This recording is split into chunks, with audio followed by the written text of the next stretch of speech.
Boy, Hmm? have you finished writing your book? Yes, I have. Good, good.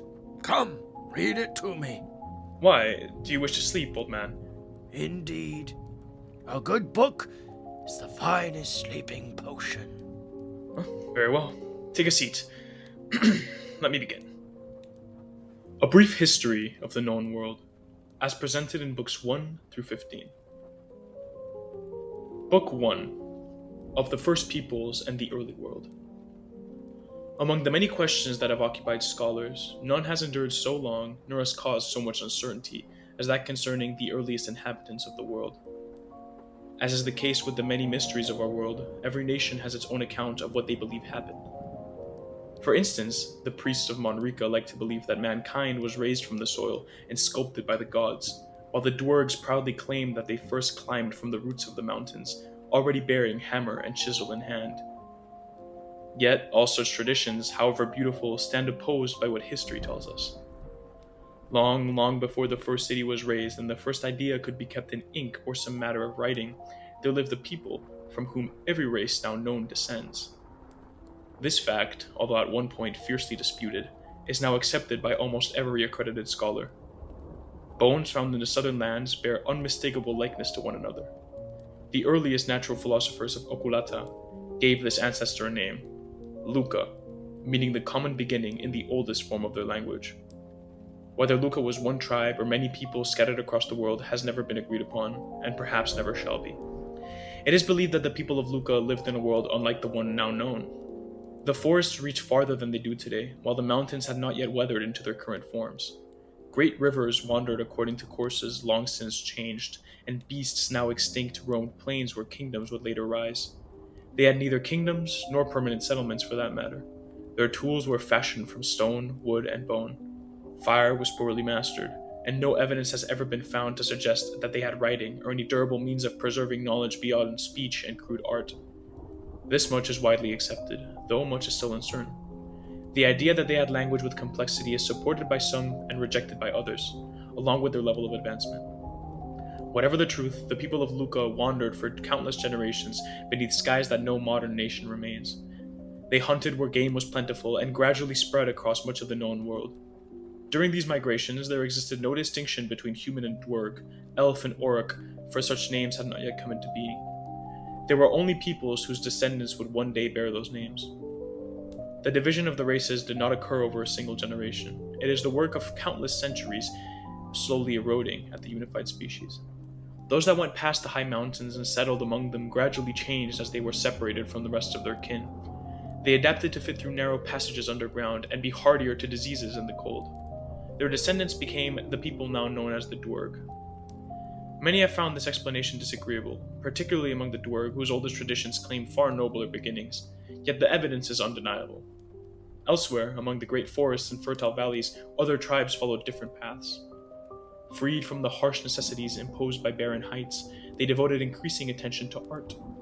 They were the first to live in permanent settlements and develop sustainable agriculture, letting them live slower and longer lives. Thus arose the first elf, though no one living at the time could have recognized the transformation. The ancestors of mankind changed less dramatically than either of these. They were still creatures of open country, adapting themselves to not one particular land, but to many. It is this adaptability, more than strength or wisdom, that explains the astonishing spread of humanity in later ages. Where others perfected themselves for particular ways of life, humans proved capable of surviving almost anywhere, though seldom without hardship. For many thousands of years, these three peoples remained neighbors in scattered regions of the world. No doubt, they had their own conflicts and interactions with each other on occasion. But society was small, likely ruled by elders and families. It is tempting to imagine this age as peaceful, yet such notions belong more properly to poets than historians. Scarcity breeds conflict as readily among scattered tribes as among mighty empires. Spears fashioned from sharpened stone have slain as surely as forged steel. There is only a difference in scale. Regardless, change came, as it always does, sweeping away any semblance of calmness. Another transformation took place after many years, caused by the Earth splitting. The oldest geological studies done during the Second Golden Age of Magic show to us that the Western continent was once a singular land. Layers of the same stone appear on opposite sides of the immense ravine that now divides the interior. The observations initially studied by those ancient scholars have since been confirmed by every expedition that has ventured into the depths of that colossal chasm. The cause, however, is less clear. The most likely answer is simply the motion of tectonic plates and the humors of our Earth, though it is not impossible that the first mages caused it while toying with their newfound powers. The historian cannot decide where the evidence refuses to speak. As such, we shall only comment on the consequence. Naturally, this division caused a great change in geology, with rivers splintering along new paths and forests being turned into pockets of wilderness facing the edge of the world. Therefore, people found themselves cut off from their nearest neighbors by cliffs no traveler could descend and survive. Among all peoples, none were affected more profoundly than the early elf. They had the largest number of settlements where the land had opened and broken away, leading to many communities being trapped beyond the abyss, unable to return to their kin. For centuries they tried to preserve the customs they remembered, but isolation is a patient sculptor. The lands beyond the ravine proved far less forgiving than those from which they had come. Their more comfortable cousins started to forget their lost kin, abandoning the efforts to reconnect the communities. As such, the elf from beyond the ravine became truly alone. The descendants of those isolated elf evolved, just as their ancestors had done before them. Due to the harsh conditions, strength, speed, and a strong temper became more valuable than the grace they once had. By the time contact between East and West was restored, many generations later, neither people recognized the other as kin.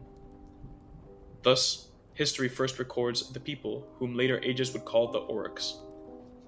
It is worth noting that the earliest encounters between Eastern Elf and Western Orc have no mention of hatred. Confusion appears to be the main emotion felt. Many surviving, though very much later texts from elf settlements describe the newcomers as Alandus veralla unteron lo alrabanus, meaning our rough cousins from beyond the ravine, while a tablet discovered near Bohya refers to them as Uyayas uno kuno chala inayinola, or those who have forgotten our songs. Only later, after many wars, did separation sprout such that each believed the other to have always been different. Once again, people would not be allowed to be at peace. Many years after the rupturing of the ravine, the world entered a period of extraordinary cold. Great sheets of ice descended from the northern mountains, swallowing forests whole. The seas froze over to such a degree that the sheer thickness of the ice cap could support many tons of weight. Because of this great cold, whole regions became uninhabitable, forcing the early peoples to adapt. The Oryx crossed frozen seas into western jungles where no people had previously dwelt. Human tribes followed the great game southward into broad plains and fertile river valleys. Dwarf clans withdrew ever deeper beneath mountains, whose interior warmth offered shelter from the relentless cold. The elves scattered among forests that survived beneath milder skies. Truly, there is a near infinite number of accounts and discoveries from this period that would shape modern history. When the warmth finally returned to the lands, it revealed a world transformed beyond recognition. It is theorized that many other descendants of Luca existed before this time, but they were not numerous or hardy enough to survive the Ice Age. Regardless, the ice withdrew slowly, leaving behind new rivers, new coastlines, lands, and valleys entirely untouched. Those who ventured back to their ancient homes kept alive through word of mouth found that the old roots no longer existed, and the cities passed down by grandparents over countless generations had been eaten by forests. Separated by generations of wandering, the races no longer thought of themselves as kin. From these migrations would eventually arise Kendurain among the mountains, the first woodland realms of the elf, the ancestors of Frantlia upon the western plains, the distant peoples who would one day become the Easterlings beyond Unka, and the countless tribes whose names have been lost because they left no descendants to remember them. Yet, none of these kingdoms had been founded. That gift, and the burdens that accompanied, belonged to a later age. Book 2 of the Early Settlements and Language. The first generations that followed the Great Winter knew little of the wandering that had occupied their forefathers. The old roads had vanished beneath forests, and those who had once crossed half the world in search of food were now content to spend their lives beside a single river or beneath the same hill where they had first drawn breath. Their children inherited both their tools and the ground upon which these tools had been used, and for the first time since the people of Luca, there arose settlements whose people expected that they would stay.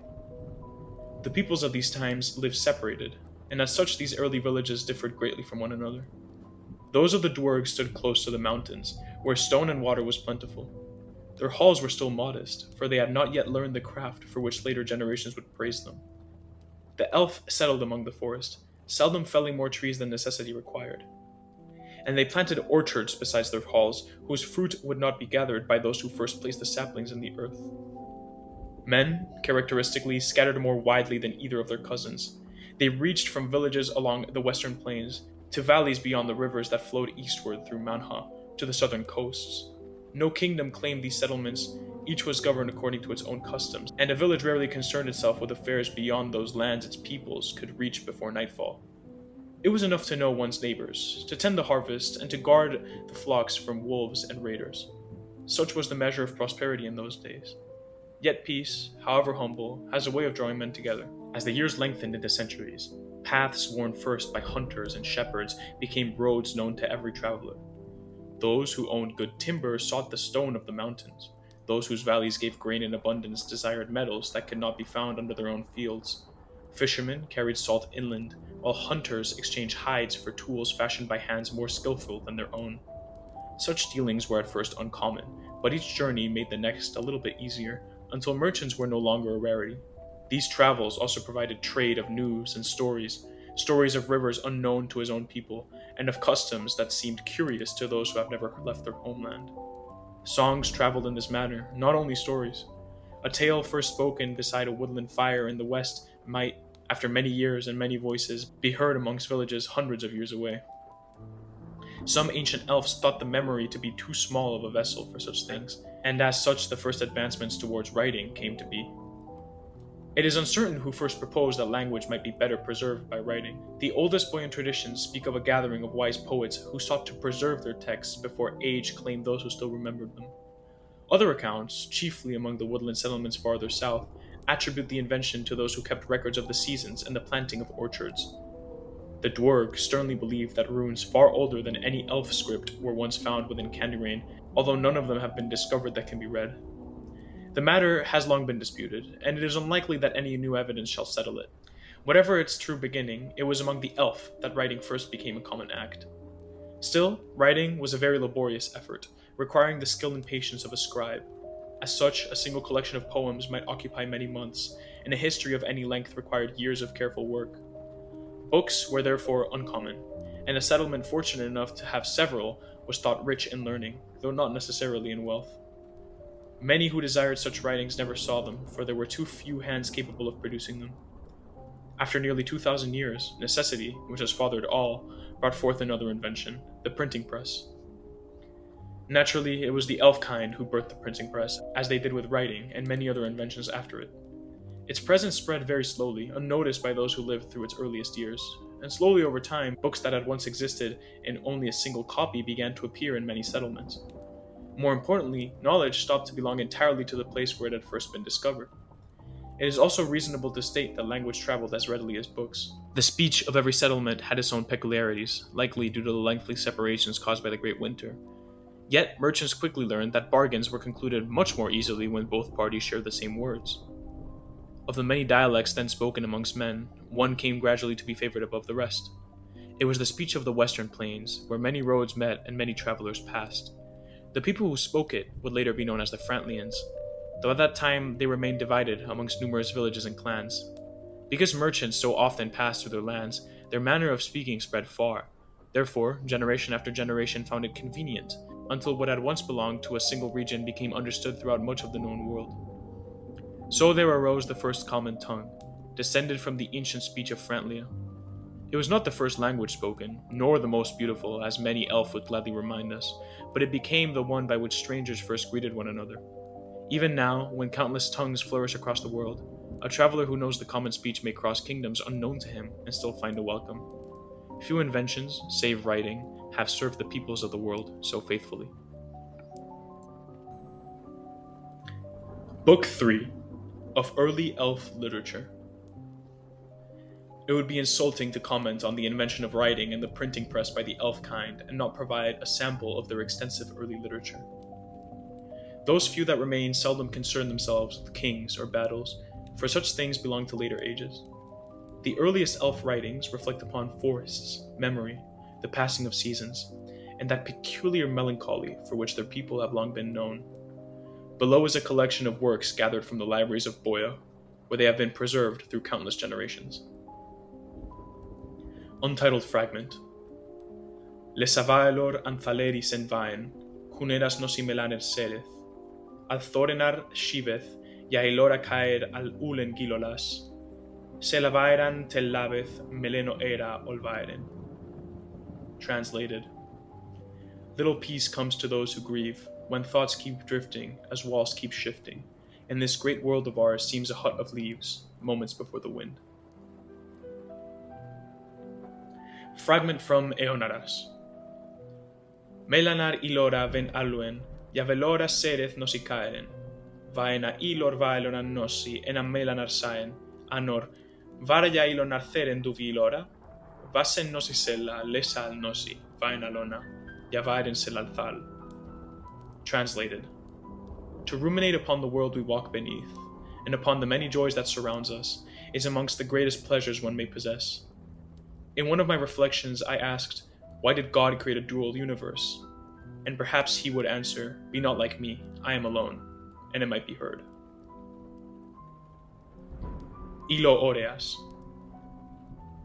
Nosi valendoreas ena inol vares sen, uno vaelor ja uno melanar, al sere thanthalen, tal vaen es a nosi vaelor ilen, ena ulor arandelas ja thalen ila vaelor inor, nosi thalindres uno aven vaelor uno melanor, uno vaen al sereth, ja vaen thalen, ja vaen belor, ja thaen, ena veran thaler era osi, icono ilatar, ifalamar, ena ven alor, nosi vaen thal, ja inevelan uren thoar. Translated. Who has ever killed an hour? Not casually or without thought, but carefully. A premeditated murder of minutes. The violence comes from a combination of giving up, not caring, and a resignation that getting past it is all you can hope to accomplish. So you kill the hour. You do not work, you do not read. If you slept, it is not because you need to sleep. And when at last it is over, there is no evidence, no weapon, no blood, and no body. The only clue might be the shadows beneath your eyes, or a terribly thin line at the corner of your mouth, indicating something has been suffered. That in the privacy of your life, you have lost something, and the loss is too empty to share. Ja vaen sen.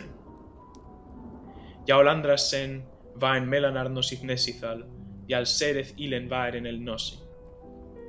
Endolas tal vaeror, al vaeren sen, ja nesi sereth, uno mamalenar en a nosi vaen thelala sen, vaen thal uno melanar al uno al sereth, en a nosi valen thaen.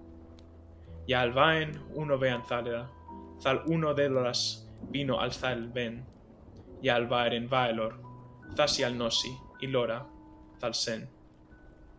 Translated. And he said, I know I am falling. I feel the bottom rushing towards me. But he could live with this fear only for so long before he understood. I shall know when I reach it. I shall know it will be gone before I can know, before I feel that it has happened. And so there is no bottom. It does not exist for me. Only my end exists.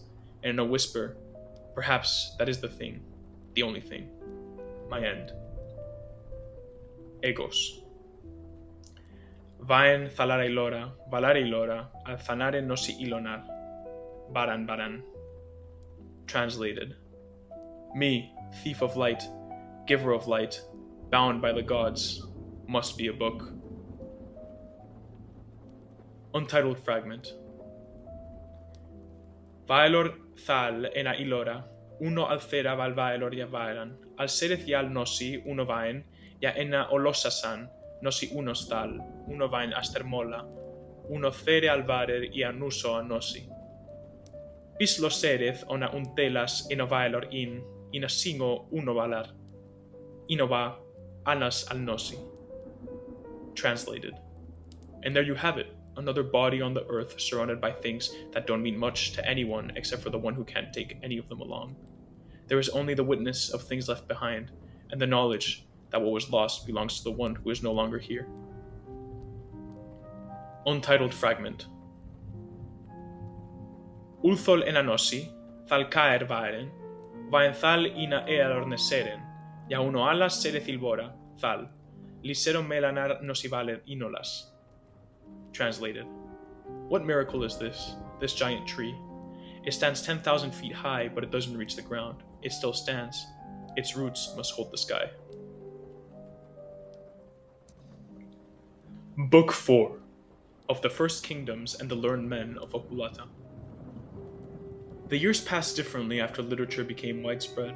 Although not everyone could read or write, those who had once thought of only surviving the winter began to instead concern themselves with inheritance, laws, wealth, and the peace of their descendants. Thus the First Kingdoms entered the world. Among mankind, this change appeared first upon the western plains. The country afterwards called Frantlia had the traits to house a powerful nation, namely fertile earth and few mountains to divide one settlement from another. Villages multiplied there swiftly, some growing stronger than others due to some advantage, namely strength or wealth. Regardless, before many generations had passed, the smaller settlements sought the protection of the greater, and the greater gladly accepted such allegiance. Thus arose the first of the knightly houses, though their exact beginnings are uncertain.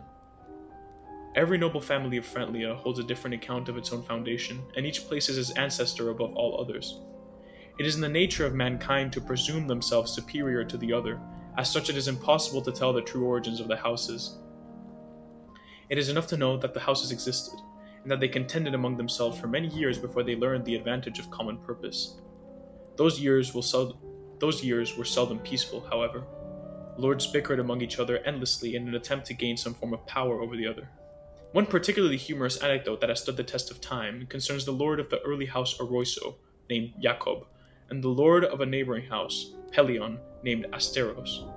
The matter began over a stream whose waters crossed the lands of both men. Each believed that the stream belonged wholly to his own estate, and each accused the other of stealing fish that were by custom rightfully his. Messengers rode between the two halls for many weeks. Every proposal was answered by another grievance, until neither lord remembered which insult had first given rise to the quarrel. Finding no agreement, Jacob challenged Asteros to settle the matter according to the custom of champions. A day was appointed, and both houses assembled upon the disputed ground, expecting to witness an honorable contest. Yet, amusingly, no duel was fought. The chronicler states that, upon seeing one another, both lords abandoned all ceremony and fell to wrestling in the mud. By the time the struggle had ended, neither man had the strength to continue, and both lay exhausted beside the stream for which they had so eagerly prepared to shed blood. There, covered in mud and humiliation, they found themselves laughing. It is said that Jacob declared the stream too small to justify another day's embarrassment, while Asteros replied that any fish clever enough to survive such foolish masters deserved their freedom. Whether this tale actually happened, as recorded or not, is of little consequence. Similar stories appear throughout the oldest Frantlian texts. As such, it is clear that the rival houses had begun to tire of endless disputes, whose victories seldom repaid their cost. So it was that the houses drew gradually together. Over time, the houses grew closer, until one generation awoke to discover that the rivalries of their grandfathers had become the alliances of their sons. From this union there emerged the first kingdom of Frantlia. At first this change was of very little consequence. Most lords continued to govern their own lands, and the king ruled mostly by the consent of his peers. Yet it endured, and endurance has ever been the surest measure of a kingdom's strength. It was during these same years that the first high elves that resided in the region first turned their attention towards the affairs of Frantlia. The oldest texts preserved in the libraries of Frantlia, written by elfkind, speak warmly of the Western Kingdom, remarking upon the impressive energy of mankind and the eagerness with which they embraced every craft set before them. Several learned elf journeyed into their kingdom, bearing books and art. Thus began the friendship between Frantlia and their neighboring elf, an alliance and eventual absorption founded by mutual admiration. Long after greater kingdoms had risen and fallen, the bond between the Western Knights and the High Elves remained one of the oldest and strongest in the memory of either people. Meanwhile, in the southern deserts, the cities of Okulata had grown for many generations. Their merchants traveled farther than any others then living, and wealth flowered continuously through the desert roads. Yet prosperity could not save them from quarrels. The cities guarded their independence jealously, and each sought advantage over its neighbors. So matters remained for many years, until a figure called Okul appeared that changed the course of history in the southern regions. Very little is known with certainty concerning his youth. The oldest records claim many deeds attributed to him, though they agree upon very few besides his wisdom and uncommon patience. Unlike many rulers of later ages, he did not want to gather the southern cities beneath him through conquest. He understood very well that every city had already a prince whose authority rested upon generations of custom, and that a conquered ruler seldom remained a loyal one. Accordingly, he chose another path. Okul and his wife Mahima were blessed with many daughters. As each reached maturity, She was married to one of the great lords of the southern settlements. In time, nearly every notable family of the southern deserts found itself joined by blood to the household of Okul. This arrangement proved wiser than any victory won upon a battlefield. The rulers of the cities remained where they had always ruled, yet the children born of these unions belonged equally to both houses. Before long, the distinctions between them became increasingly difficult to separate. Grandsons inherited cities whose governors had once regarded one another as rivals, while tracing their descent to the same grandfather. Thus, thanks to the will of Okul's great-grandson Yasahan, the Sultanate was established. For many generations thereafter, the succession passed almost entirely through descendants of Okul. Although different branches of the family occupied the throne in many different centuries, every sultan was expected to demonstrate his descent from the founder. Whether every claim was genuine is a question better left to genealogists than historians. It is sufficient to see that no claimant who lacked such ancestry was ever widely acknowledged. Thanks to this newfound political stability, peace followed. Not the perfect peace imagined by poets, for no kingdom has ever had such a blessing, but the southern deserts, being a unified land, allowed for free trade and travel. The wealth of Okulata increased with every generation. Cities grew immeasurably, and literature bloomed into a flower of poetry, prose, and academia. Those who devoted themselves to learning found themselves surrounded by the collected thoughts of generations before them. The study of the arcane flourished especially, for its mysteries yielded little to haste. Thanks to these conditions, Okulata began to grow into what later generations would remember as the first golden age of magical research. Not many specific documents remain from the first golden age. Scribes of this time rarely concerned themselves with the longevity of their works, and much of the research would be re-established in the second golden age, leading to widespread replicas. That which remains is a history of growth never before seen. Sorcerers, for the first time, dedicated themselves to the collective effort of fundamentally improving magic, reaching heights that most modern ages can only dream of. Elf, Orc, and Dwarg sorcerers alike migrated south in hopes of joining the ranks of these great mages, bringing with them goods and riches that, no doubt, further increased Okulata's prosperity. Such was the power of these great sorcerers that the young Sultan Harshan greatly feared them. Although no text from these times specifically mentions it, most historians concur that the Sultan was likely being controlled by these mages. As such, he ordered them to operate under absolute secrecy, starting the first of the circle of white sorcerers. This proved to be a grave mistake for the young Sultan, however, as working hidden to the public eye allowed these white sorcerers to slowly grow in power and influence in Okulata's council. As expected, the Sultan's power waned with each generation until he was nothing more than a puppet for the will of the white sorcerers, now ever powerful in both magic and politics. As such, the Age of the Sorcerers began. Book 5 of the White and Black Sorcerers. Perhaps it is important to note, before commenting on the history of the white sorcerers, that they were not evil and did not have foul intentions. Magical lore from these times stated that he who created the world was infinite in power, yet also infinitely terrible. To them, the one true way to be in touch with the forces of magic, and as such the forces of God, was purity in the soul through acts of good. The white sorcerers with their power brought forth further peace and prosperity to the lands of Okulata. Yet, for them, this was not enough. They were not satisfied only with cleansing the southern deserts of evil. They believed it was their mission to unify the globe into one great empire, putting an end to all suffering and war. Yet, as the white sorcerers grew in power, so did the idea that the methods by which they had gained their knowledge were the only proper means by which magic could be understood. This caused increasing disagreement among the scholars of Okulata.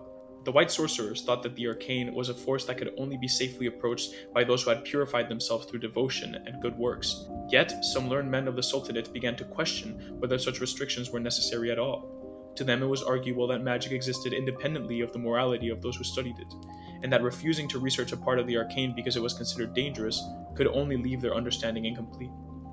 For a time, these disagreements remained within the schools, where they were treated as matters of philosophy and magical theory. The white sorcerers were themselves divided over how far their authority ought to expand, though most continued to believe that the dangers of unrestricted study were too great to permit it. The dissenting scholars became increasingly frustrated by these restrictions. They wished to investigate forms of magic that the white sorcerers had forbidden. Eventually, the matter could no longer be contained within the academies.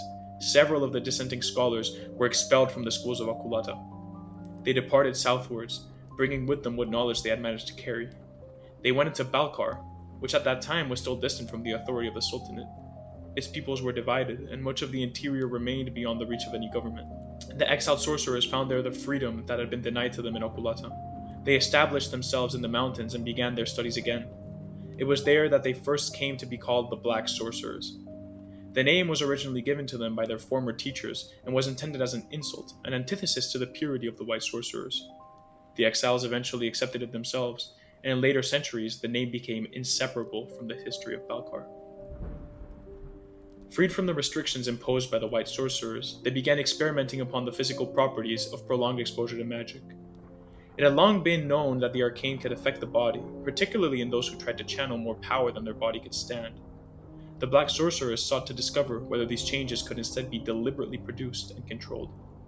In time, as with all science, they succeeded. The earliest experiments were conducted upon themselves and upon those who willingly submitted to them. The results were often fatal. Those who survived frequently suffered permanent changes to their bodies. Height increased in some, the number of fingers upon the hands changed in others, strange effects related to the type of magic used appeared, and the bones of many became brittle and easily broken. These conditions were later given the name metamorphosis. The black sorcerers regarded the transformations with little concern. They had already abandoned the belief that the body ought to remain untouched by magic, and they considered the changes evidence that the limits of the human form were less fixed than the white sorcerers had believed. By this time, the white sorcerers had continued to expand their control over the lands north of Okulata and had stopped worrying about the black sorcerers, likely assuming them to have died under the harsh conditions of the far south. In the words of Merron Magnificas, "Many years have passed since the banishment of our former brethren, the black sorcerers. I oft wonder upon them. I was too young to know them, yet I cannot believe that they were so wicked as we were taught. Perhaps they did not flee from us in fear, but from the ignorance which bound us. And if they yet live, then I wonder what manner of men they have become after all these years. For we have learned that the limits of man are not so fixed as we once believed." Regardless of what the white sorcerers believed, the black sorcerers were alive and growing steadily in power.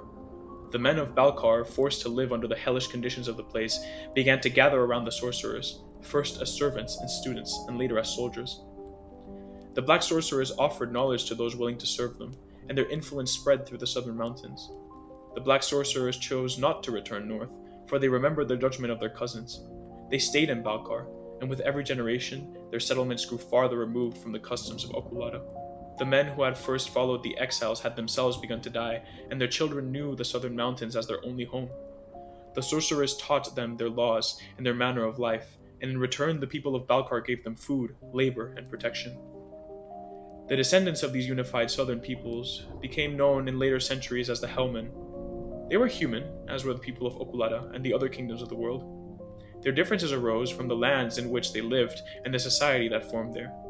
The volcanic regions of Balkar affected their manner of life, and the teachings of the black sorcerers shaped their religions and customs. In later generations, their devotion to Horkos would become particularly strong, and the name Hellman would acquire a darker meaning among the peoples of the north. For a moment, however, they were simply the people of the south. The attention of the white sorcerers had now turned northward. The work of the Circle had already made Okulata the greatest center of magical learning in the known world, and the influence of its members extended well beyond the borders of the Sultanate. Wherever human settlements had grown large enough to have courts and schools, the name of Okulata was known, and with it the reputation of the white sorcerers.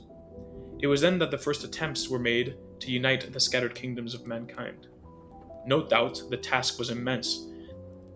There were countless settlements across these northern lands, and between them lay forests, mountains, and great stretches of country where no settled government existed. Slowly, they worked their way through the central lands, unifying the settlements under one banner. Naturally, many did not comply, which led to plentiful but often short wars fought over what many historians believe to be a period of 276 years. Eventually, and for the first time, a great portion of mankind began to think of itself as belonging to a single realm. The name of that realm was the Human Empire. The first emperor is thought to have been chosen from amongst the rulers who had joined the northern territories together under the authority of the White Circle. The records concerning him are incomplete, though there is little doubt that the white sorcerers had the greatest influence in the decision. The title of emperor was adopted to distinguish the new ruler from the kings and princes who had governed the lands before him, and the imperial court was established as a center of a growing realm. However, the old kingdoms were not erased in a single generation. To appease the masses, they were allowed to stay in the form of advisors in the imperial court. Thus, the empire grew. Year followed year, and each generation inherited a realm larger than the one known by its fathers. The white sorcerers regarded these victories with great satisfaction. Their purpose had always been to end the wars that created mankind, and they believed that every new province brought the world closer to that end. Book 6 of Other Kingdoms in the Imperial Age. The formation of the human empire did not, as some imperial historians later claimed, bring the entire world under a single banner. The empire was vast, certainly, yet there were many lands beyond its authority. Thus, while the white sorcerers celebrated the so-called unification of mankind, the remainder of the world continued much as it had before. In the south, the many tribes of Anoa had begun to recognize the advantages of unity. Their lands had long since been divided between numerous chiefs, each ruling its own people and often having little reason to cooperate with his neighbors. This changed gradually as several of the greater tribes entered into agreements with one another. The process was not entirely peaceful, though there appears to have been considerably less bloodshed than might be expected from such a large political change. Eventually, enough tribes had been united that a new kingdom was established, known as the Inoan Umbuso. The new kingdom, for lack of a better term, was not a centralized state in the manner of the human empire or the Frantlian kingdom. The chiefs held full authority over their own lands, while the ruler of the Umbuso acted more as the head of a union. All of his decisions had to be run by the Council of Elders, which decided what was best for the kingdom. This arrangement suited the Inoan peoples, who had little desire to replace the authority of their old leaders. The kingdom, nevertheless, proved stable enough, and its establishment gave the southern tribes a degree of political strength they had never held before. They began to gain the respect of many other kingdoms, namely Frantlia, which was considered a powerful trade partner to them. It was not long, however, before the Umbuso came into conflict with the aelf. The cause of the war is unclear, as is the case with many wars in history, though both Enoan and aelf alike agree that the dispute was mostly regarding territory along the borders of their respective lands. Neither side appears to have expected the conflict to last as long as it did. The aelf had more knowledge of magic and warfare, but the Enoans had greater numbers and were fighting upon lands they knew very well. Several victories were won by each side, but neither could force the other into submission. After years of fighting, both peoples achieved something only possible between wise men and the patient aelf. They accepted that the war could not be won at a reasonable cost. An agreement was reached, ending the conflict without either side getting the territory it had originally sought. The treaty did more than end the war, however. Trade between the two peoples flourished, and the former enemies gradually became allies. The Enoan War is therefore unusual amongst the conflicts of the Imperial Age, for it ended with an understanding that both sides were better served by peace. Further north, the human empire had found a kingdom that was considerably less willing to compromise than the others under their banner. Frantlia had existed for many centuries before the empire and had long kept close relations with the High Elves. Although many Frantlians admired the empire and its achievements, they had no desire to surrender their independence. The imperial government eventually decided that Frantlia ought to be absorbed into the empire. Naturally, the Frantlian Imperial War began soon afterwards. Imperial armies entered Frantlia expecting a relatively quick victory as they had before, but the kingdom proved more difficult to subdue than expected. The Imperial army, not used to difficult battles, suffered greatly under the hardened Frantlian knight houses. They found little difficulty in putting aside their differences when faced with an outside enemy. The High Elves also aided the Frantlians. It's unclear to what extent, but it's known that the greatest Frantlian mages were of High Elf descent. The Empire won several important battles, but none gave the surrender it required. Frantlia could be defeated in battle without being made willing to join the Empire, and the longer the war continued, the more apparent this became. Eventually, an agreement was reached, allowing Frantlia to remain an independent nation. The settlement was a disappointment to the white sorcerers, whose stated purpose had always been the unification of mankind. Frantlia had demonstrated that the Empire could not absorb every human kingdom by force. The Frantlians, meanwhile, had kept their independence without destroying their relationship with the Empire. For both sides, this arrangement proved preferable to another generation of war. While these events were taking place in the West, the Easterlings had begun developing their own understanding of magic in an academic sense. Their distance from Okulata and the human empire meant that they had not inherited the traditions of either the white or black sorcerers. Because of their culture and understanding of magic, Easterling scholars studied their interaction between magic and physical objects instead of simply casting magic into the air as ancient mages did. Their discoveries eventually led to the creation of what is now known as artificing, and hence the profession of the artificer. The Easterlings found that magic could be stored within certain objects and used without the need of a sorcerer. This is significant, as magic was no longer limited to those who studied enough to directly use it. The Easterlings kept much of this knowledge within their own lands, and for some time the rest of the world knew little of their discoveries. Their merchants, nevertheless, carried several enchanted objects beyond the eastern kingdoms, where they attracted the attention of foreign scholars. The practice would eventually spread beyond the Easterlings, though never as popular as traditional magic from the First Golden Age. Book 7 of Dwerg and Elf Rivalry. The rivalry between the elf and the dwerg has always been of particular interest to me. It is exceedingly complex to decipher, as both sides have large amounts of propaganda about the nature of the events, and no other kingdom seemed interested enough in the bickering of these two races to make the effort of compiling the true events. As such, the historian is left with old runes and texts thousands of years old that contradict each other needlessly and excessively. Because of this, some claims made in this book will be followed by a reference mark, such as 1, 2, 3, etc., that leads to Appendix 1, where plausible contrary evidence will be presented. The reader should therefore regard the following events as probable, not certain. This is particularly important when discussing the beginning of the rivalry, for neither the elf nor the dwerg have been especially willing to admit that their ancestors might have behaved foolishly. The origin of the hostility between the two peoples is mostly unknown. There exists a variety of theories, among them the controversial genetic racism theory, which I will not explore any further. Yet the most agreed upon story concerns a dwerg king, whose wife was once mistaken for him by an elf ambassador. Footnote 1. This information was collected from Jonathan Bismarck's The Elf and Dwerg Conflict, Origins, based on an entry on the Mithril-Chin family's Book of Grudges. Both elf and dwerg alike claim this to be false. The dwergs state that no such record exists, suspiciously enough it was missing after academic review, and claim that no dwerg would hold such a petty grudge. The elf claim that the ambassadors of those times were trained for centuries, and such distinctions between he and she dwergs would be studied. Therefore, such a mistake would have been entirely impossible. Muriel Alandalas claims in her essay Dwergs and Grudges, an exploration of dwerg culture, that such an event is absolutely within the realm of possibility, however, and numerous literature reviews claim Bismarck's work to be authentic. Returning to the main text. This may sound too trivial to have caused a lasting hatred between two peoples, and perhaps it was, but dwerg culture is known to hold grudges throughout generations, and this is not helped by the elf's naturally long lifespan that allows them to recall events from centuries ago. Returning to the matter at hand, the dwerg, unlike other peoples, do not have a strong physical distinction between male and female in appearance. Their women commonly grow facial hair and wear clothing that does little to distinguish them. To a dwerg, it is easy to differentiate between them, but to an outsider, it is practically impossible, save for small differences in facial features. The elf ambassador in question is said to have addressed the dwerg king's wife as though she were the king himself all throughout a diplomatic gathering, leading to a spark of conflict. The matter might have been forgotten had relations between Candyrain and Bohya otherwise had been peaceful. Unfortunately, the two kingdoms had already developed considerable differences in custom and temperament. The dwerg were an old people by this time, having occupied the mountains of Candyrain for millennia. Their cities had grown around mines and deep halls, their society becoming dependent upon the wealth from the mines. The elf of Bohya had developed in a very different direction. They lived among great forests and had customs that would appear unnecessarily elaborate to outsiders. Neither people had much reason to hate the other, but neither had the patience to overlook every difference they had. For several years, the two kingdoms remained outwardly peaceful, but inconvenience after inconvenience would cause the two peoples to slowly despise each other even more.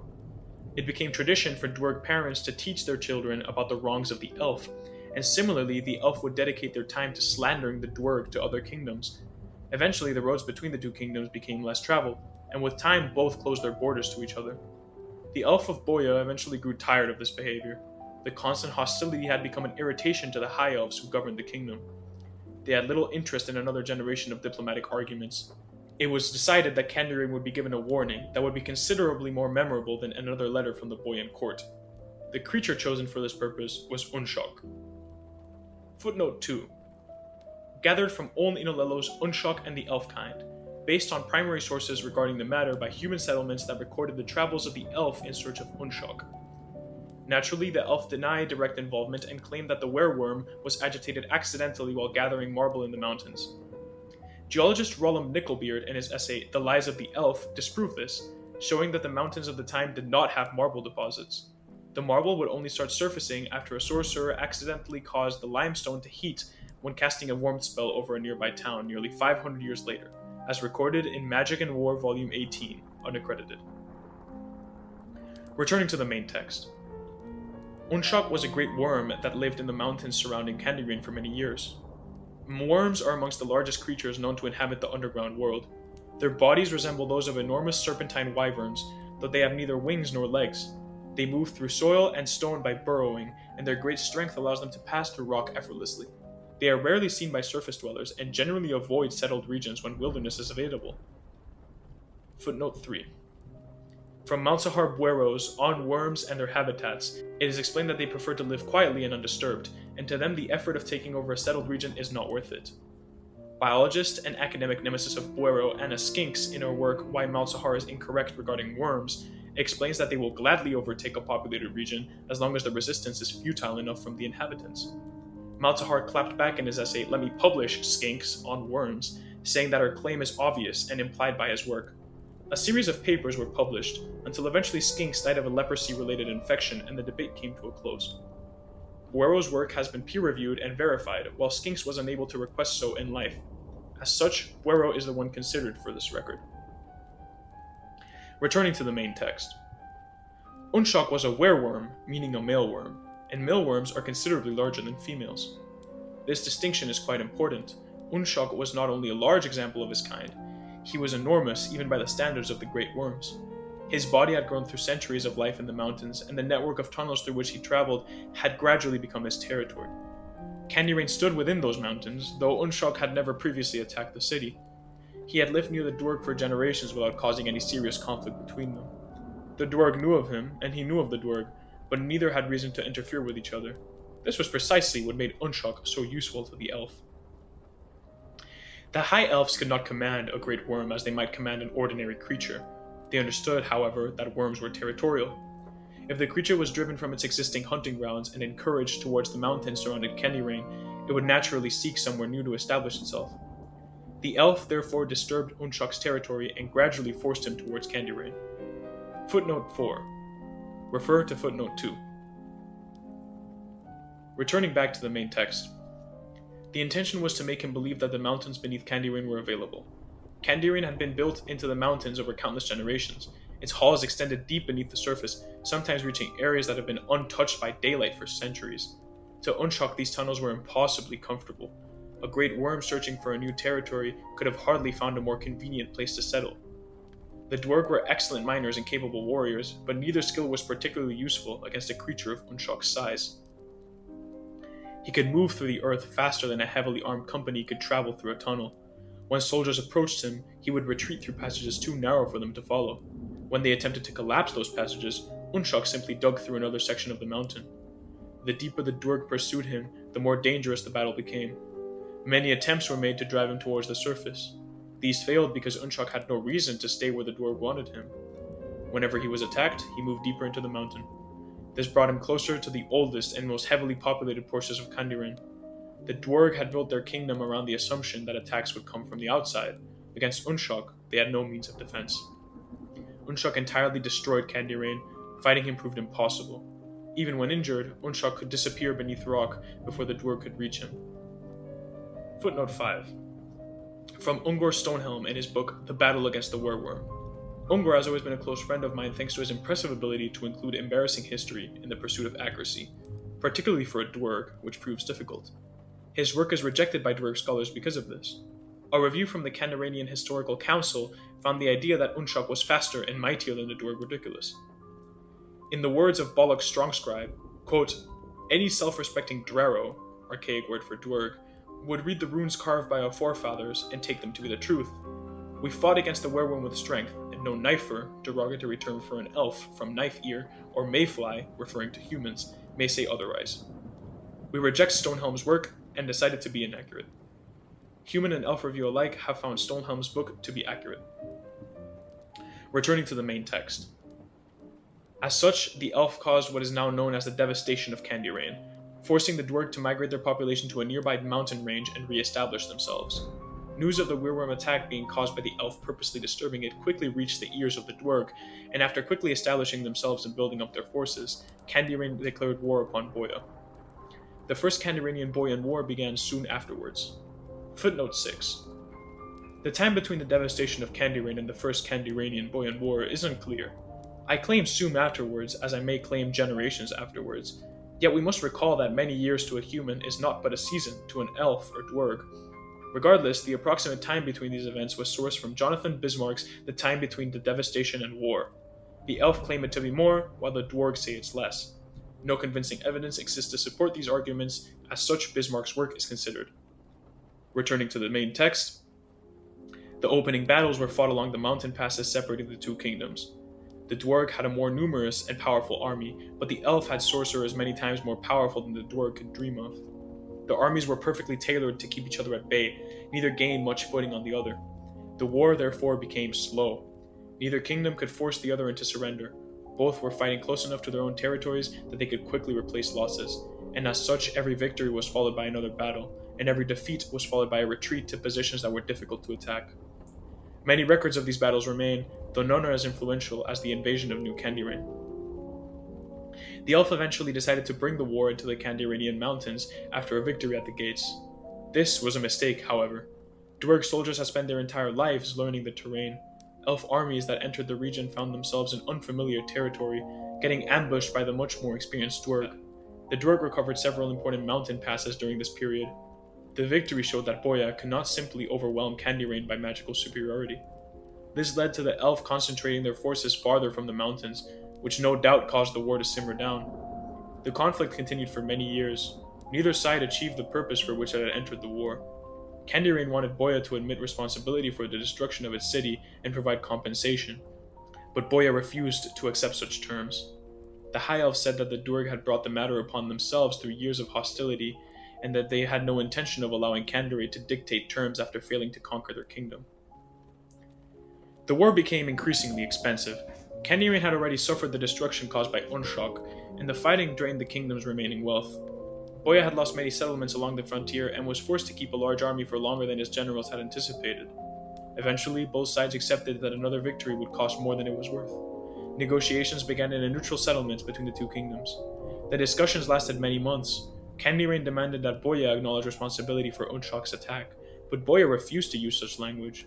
Instead, the elf agreed to compensate Candyrain for a portion of the damage and promised that no similar action would be taken against the kingdom in the future. The dwerg accepted the arrangement. Footnote 7. Unsurprisingly, the dwerg claimed that no such arrangement was made. Their historians state that the terms were originally more favored towards the dwerg, but the elf forged new documents after the treaty. Since this disagreement, the elf had provided the original treaty for study by scholars, where it was dated adequately and proven to be authentic. More can be read in Geraldo Inicinla's The Dwerg-Elf Treaty, Confusion. Returning to the original text. The treaty ended the war, but it did not claim the two kingdoms. The peace that followed was strange. They remained entirely hostile towards each other, with their armies remaining near the borders. Each kingdom wanted to avoid another war while simultaneously preparing for one. This period became known as the Candyranian Bohyan Cold War. Footnote 8. This period is called the Candyranian Bohyan Cold War by only humans and Orc.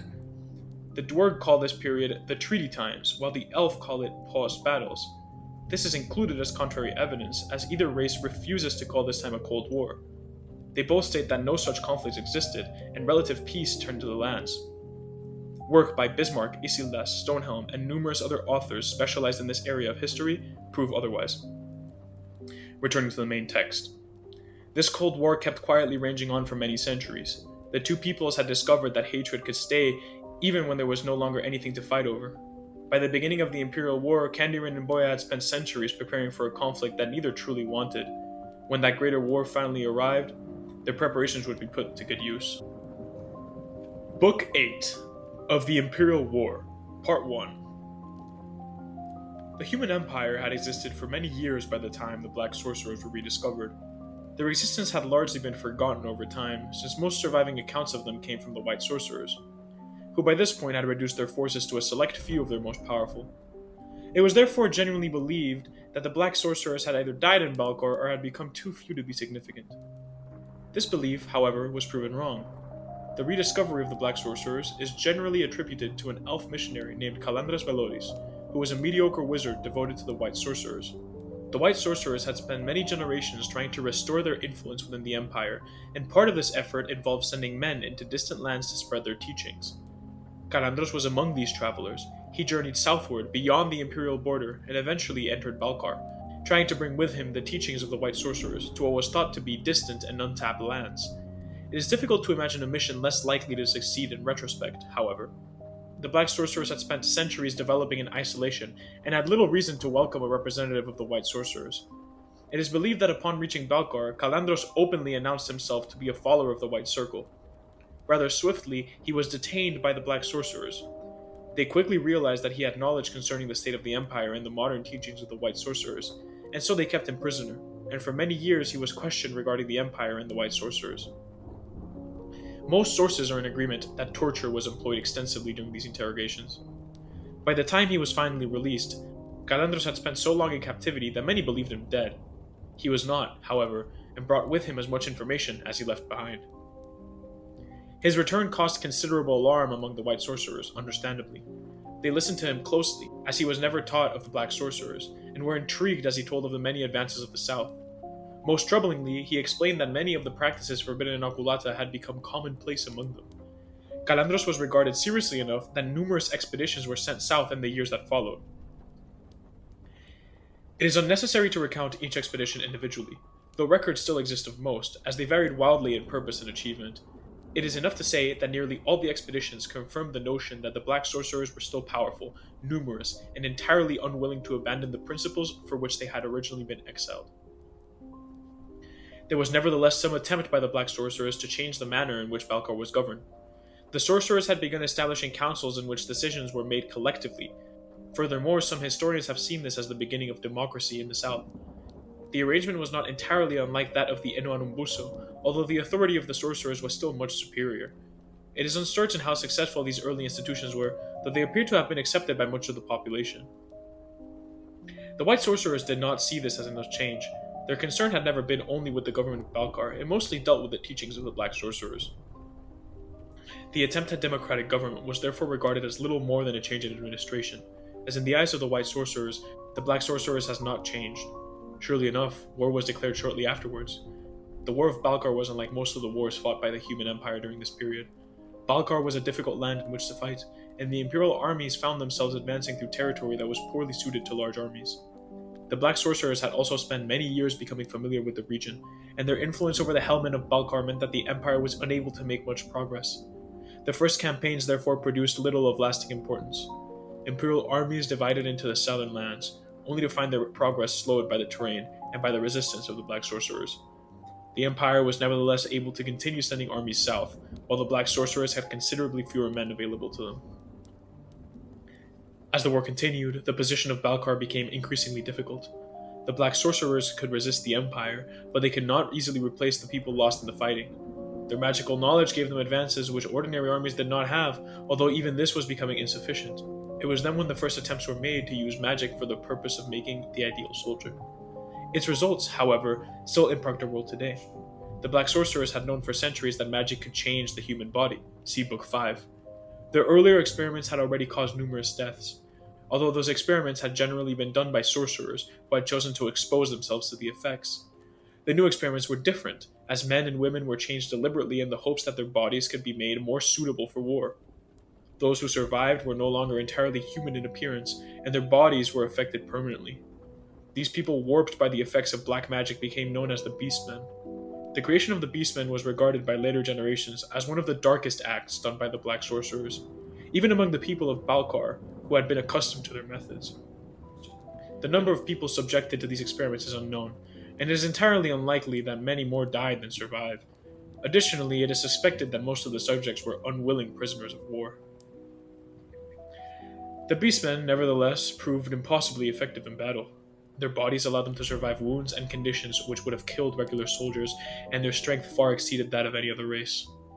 The black sorcerers began using them in great numbers, and imperial armies were eventually forced to withdraw from the territories of Balcar. This changed the course of the war significantly. Balcar was no longer in immediate danger of being conquered, and the imperial armies found it more and more difficult to make progress. The empire had more men and resources, however, but these advantages were difficult to use in the southern mountains. The black sorcerers could defend their own lands with increasing success. Notwithstanding the aforementioned, the creation of the Beastmen did not give the black sorcerers the numbers needed to carry the war into the north. The empire was simply much too large.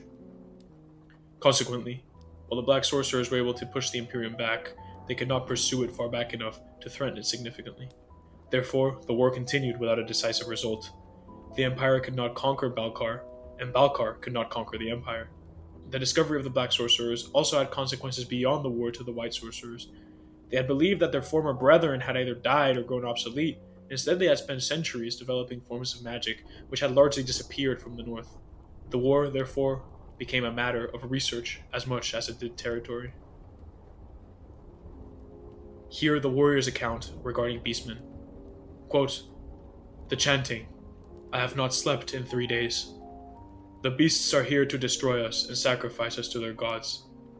I can't imagine us holding back while the horde crashes into the city walls. Our lives are forfeit." Book 9 of the Imperial War, Part 2. The War of Balkar continued for years without either side winning a decisive victory. The Empire was collectively larger than Balkar, although the southern mountains continued to make the use of Imperial armies difficult. The creation of the Beastmen had also changed the balance of the war, as the Black Sorcerers were now able to defend their territories much more effectively. It was becoming apparent that the war would need more than the resources of the Empire if a victory was to be achieved. The Dwarg had been largely uninvolved in the conflict up until this point. Their relations with the human empire had been generally practical, and the long rivalry with the elf had made them reluctant to involve themselves in imperial affairs. The situation eventually changed when an agreement was reached between the Dwarg and the Empire. The Dwarg would provide help in the war against Balkar, while the Empire would support their interests against the elf once the Imperial War had been resolved. The agreement was considered beneficial by both sides. The Empire got access to the military skill of the Dwarg, who had spent centuries fighting in the mountains and were considerably better suited to the Balkarian terrain than most Imperial soldiers. The Dwarg, however, were given an opportunity to secure Imperial support against Bohya. It is doubtful that either side expected the arrangement to last very long beyond the war. The Dwarg were sent south and initially proved useful to the Imperial armies. Their knowledge of underground warfare and the ability to quickly build fortifications allowed the Empire to advance further into Balkar than it had previously managed to. The Dwarg were also less affected by the difficult terrain than human soldiers, having spent much of their history living in similar environments. Their advance eventually carried them farther into Balkar than had been intended. It's suspected that many Dwarg armies became isolated from the Imperial forces after advancing through a series of mountain passes. Regardless of what happened, communication with the Empire was lost, and attempts to return north were quickly stopped by the forces of the Beastmen. The Dwarg that traveled south therefore found themselves in a rather unusual position. They had entered Balkar as allies of the Imperium, and had wanted to use the wars for their own purpose. They were now surrounded by an enemy by which they had little hope of defeating alone, and their recent allies were nowhere to be seen.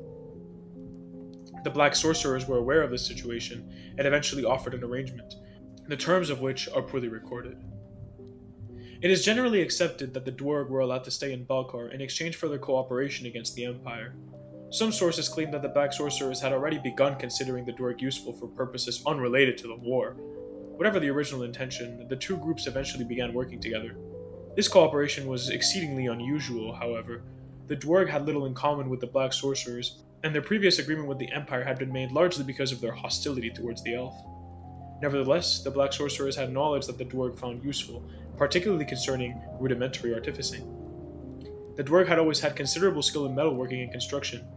Therefore, this knowledge was tantalizing to a select few. When their agreement finally ended, many Dwarg returned north to their homeland, abandoning the southern hellscape. Some, however, chose to stay and foment their newfound relationship with the Black Sorcerers. These Dwarg became known as the Hell Dwarg.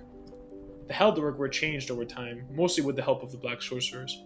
They changed their skin tone to ashen gray and grew tusks, for instance, in an attempt to further adapt to the newfound pressures of the southern lands. The Hell Dwarg eventually kept growing in their new mountain home, called Hebar, and in time became the Smiths of Hebar. The organization would become considerably more important in later centuries, although its origins can be traced to this period. Nonetheless, the alliance between the returning Dwarg and the Empire did not last indefinitely. The Imperial armies eventually learned of the cooperation between the Dwarg and the Black Sorcerers, although by this point the war had already become increasingly difficult to continue. The Imperial government had lost much of its confidence in the White Sorcerers, who had originally encouraged the war and had insisted that the Black Sorcerers were an existential danger to mankind. The creation of the Beastmen had done little to improve their reputation.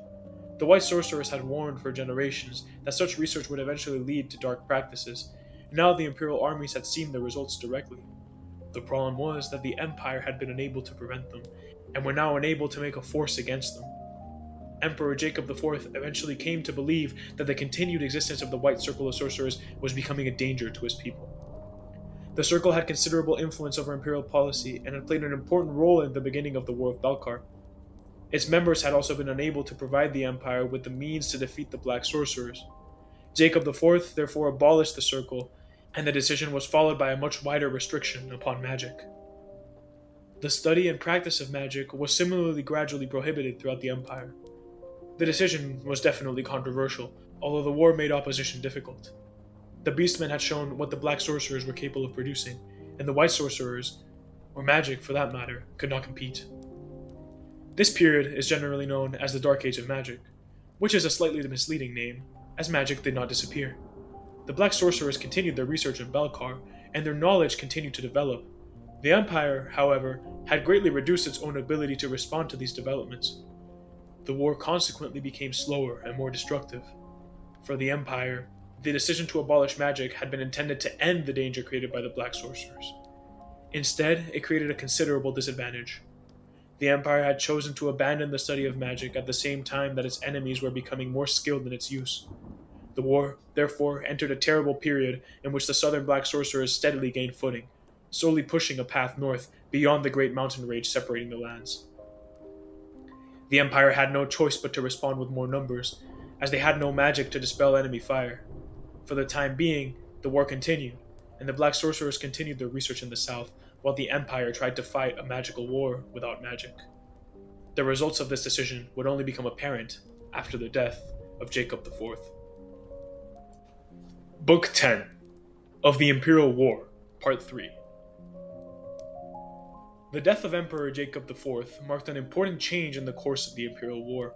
He had ruled during the years in which the Empire had abandoned the study of magic, largely because of the fear created by the Black Sorcerers and their Beastmen.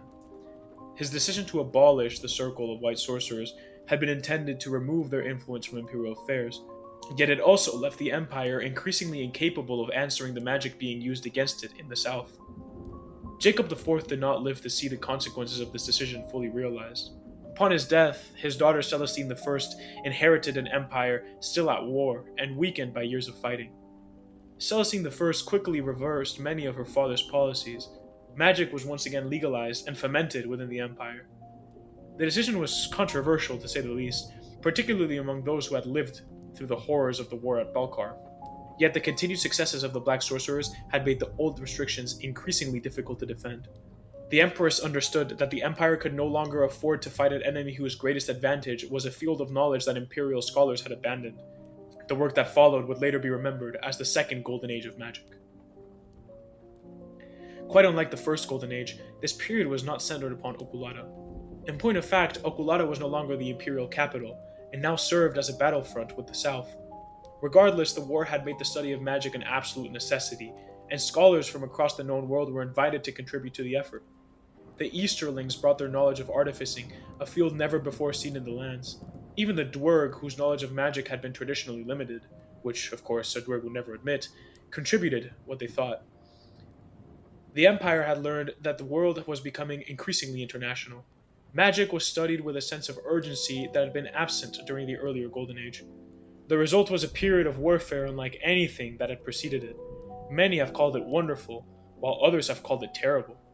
Mages became the central forces of war, and traditional armies started becoming more and more obsolete. It was, in fact, in the words of one later historian, quote, an all-out wizard war. Although the phrase is perhaps more amusing than the events themselves deserve. The Black Sorcerers responded in kind, naturally. Their knowledge had been developed without the interruptions that had affected the northern schools. The war therefore became increasingly destructive.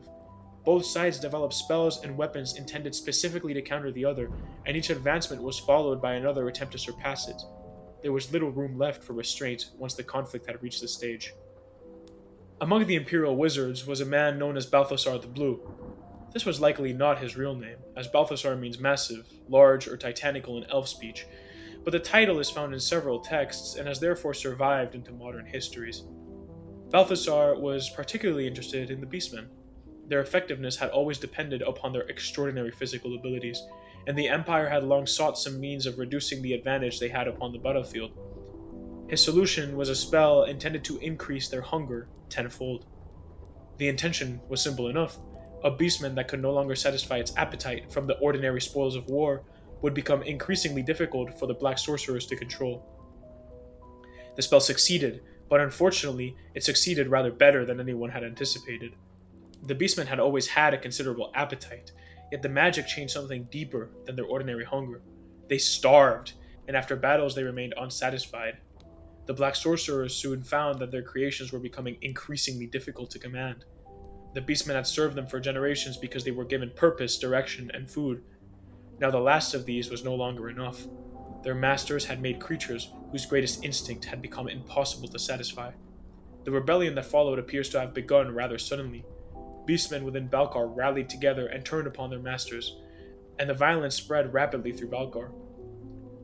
The black sorcerers had spent much of the war relying upon the creatures that now surrounded them, and as such they had barely any means of fighting back. Their own creations had become their greatest threat.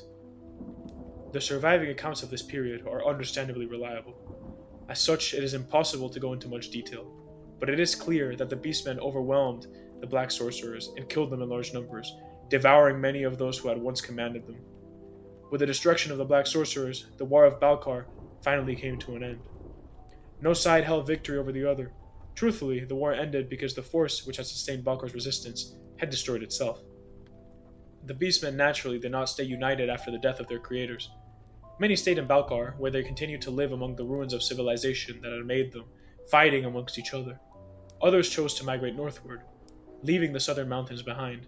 These wandering beastmen would be chased off the coasts until they reached the far north, where very few men lived to chase them off. Agorto, although mostly irrelevant to the larger history of the world, became the home of the northern beastmen. These came to be called the Gluttons of Agorto, endlessly in battle with the men of the north. Thus ended the Imperial War. It had begun as an attempt by the white sorcerers to destroy their former brethren, and had grown into the greatest magical conflict of the age. The black sorcerers, who had once believed themselves beyond the authority of the north, were gone, and they would never be seen again. Book 11. Of the End of the Imperium. The end of the Imperial War did not bring with it the peace that many had expected. The death of the black sorcerers removed the greatest threat to the Empire, and the beastmen who had survived the rebellion were scattered throughout the southern and northern lands. Yet the Empire had been greatly changed by the conflict. It had spent generations fighting in Balkar, causing the death of countless soldiers and loss of an enormous amount of wealth. The second golden age of magic, which had begun under Celestine I, therefore ended almost as quickly as it had begun. The urgency which had driven the research of magic during the war was gone, and as such the great imperial academies gradually became less important, and many of the mages who had risen to prominence during the war retired from public life. Celestine I stayed empress for many years after the end of the war. Her reign is generally remembered as a period of recovery and expansion. Balkar, however, stayed beyond imperial authority, and the lands surrounding it were in a state of confusion. The black sorcerers were gone, but the people who had lived under their rule, the Hellmen, who had survived the wrath of the Beastmen mostly, had little reason to trust the government that had spent generations invading them. There was little wealth in the ruined territories, mostly, and imperial officers feared the South and its peoples. The South, therefore, became increasingly distant from the Empire. It is one of the greatest ironies of imperial history that after so much effort had been spent conquering Balkar, the Empire found itself scarcely interested in governing it once the war was over. The weakening of the imperial government was not immediately obvious. In fact, the Empire stayed enormous, and the Emperor still had greater authority than any king in the known world. The provinces, however, had begun to notice that the center was no longer as powerful as it had once been, and they became increasingly frustrated with new policies regarding higher taxation for the goal of quote-unquote rebuilding that which did not concern them. As such, the provinces started ignoring imperial demands, something the imperial government tried to correct, but every attempt needed resources that were becoming increasingly scarce. The empire had grown too large to be governed easily, and the war had made this weakness considerably worse. The provinces, therefore, began to exercise more independence. This arrangement continued for several decades, and because there was no single moment when the empire stopped to govern, historians disagree about when the decline began. Truthfully, the empire weakened quite gradually, much like a great building whose foundation had been damaged but whose upper walls remained standing. Celestine I was succeeded by her son, who ruled for a comparatively short period. His reign is poorly documented, mostly because later historians were more interested in the events that followed. Several disputes occurred during these years, but none were serious enough to threaten the empire. The imperial courts continued to believe that the old order could be kept, encouraged by the continued strength of the imperial army. So long as the emperor could call upon enough soldiers to punish a rebellious governor, the provinces had reason to remain obedient. The problem was that the army was becoming increasingly divided. This was not unusual in of itself, especially given the events of the time. Once a governor could defend his province without the emperor's authority became largely a matter of tradition. Celestine I's grandson eventually inherited the throne. He was named Jacob V, following the imperial custom of repeating the names of particularly important ancestors. The choice of name was unfortunate in retrospect. Jacob V was determined to restore the empire to the strength it had before the imperial war, and he appears to have believed that the weakness of his predecessors had been caused by hesitation. He therefore began what later historians would call the Unification Wars. The name is slightly misleading, since the lands he sought to unite had technically still been part of the empire. Regardless, Jacob V began with the western provinces. He thought that the imperial armies could quickly defeat the smaller kingdoms that had arisen there, after which the remaining provinces would submit in fears of facing the same fate. This assumption had some basis, as several of the western rulers had little interest in fighting the empire, and a number of them had originally agreed to recognize Jacob V in exchange for keeping their titles. Others, however, saw the emperor's campaign as an opportunity to permanently remove themselves from the authority of the empire. Hence, alliances between these provinces were formed quickly. The imperial army won its first battles, but these victories proved far less useful than Jacob had expected. The war therefore became considerably more difficult than the imperial court had anticipated. Jacob V continued to believe that another victory would break the resistance, and another victory after that would end the war. Naturally, this led to a series of increasingly ambitious campaigns. The imperial armies could defeat local forces in open battle, but they could not force every province to stay obedient once the army had moved elsewhere. The empire was therefore winning battles while losing control. The situation became even worse when several eastern provinces joined the rebellion. Jacob V had tried to deal with them only after the west had been restored, but the eastern rulers had little intention of waiting. Their armies were smaller than those of the empire, yet they benefited from the same problems that had afflicted the western campaigns. The emperor was now forced to divide his forces between several fronts. Every army sent west was an army that could not be sent east. As such, his forces were being spread thin. Jacob V was not an incompetent military commander, but he appears to have misunderstood the very nature of the conflict. His enemies were not trying to defeat the empire, they were trying to survive long enough so that the empire would no longer have the strength to rule them. Against such a strategy, military victories were of limited value. The final years of the Unification Wars were therefore marked by increasingly desperate imperial campaigns. The emperor tried to regain control of the central provinces, thinking that their position would allow him to separate the western and eastern rebels. Instead, the central provinces saw what their eastern and western cousins were planning and immediately revolted. Once the rulers of the old provinces began using royal titles openly, the remaining distinction became largely meaningless. Jacob V responded by gathering the largest army he could still command. It is impossible to know its exact size, as imperial stories give it figures that are almost certainly exaggerated. Later historians have suggested numbers ranging from 50,000 to several 100,000 soldiers. Whatever the true number was, it was the largest force assembled during his reign. The emperor wanted to march upon the western kingdoms, defeat their armies in a single campaign, and then turn east. The plan failed before the army reached its destination, however, as most commanders refused to continue after the promised payments failed to arrive. The emperor nevertheless continued westward until his remaining army came across a coalition of provincial forces near the city of Valeron. This battle that followed is sometimes described as, quote, the last great battle of the Imperium, though this is another title bestowed upon it by later historians. The imperial army was defeated. Jacob V survived the battle, but he was imprisoned and sent away to one of the plentiful northern islands to spend his remaining days in solitude. Surely enough, within a few months the imperial capital had lost control of nearly every province, and these provinces split up into numerous small states. This was perhaps inevitable. Alliances formed against a common enemy rarely survived the disappearance of said enemy. This event is now known as the Shattering of the Imperium. The end of the Imperium changed the world more profoundly than the fall of any earlier kingdom.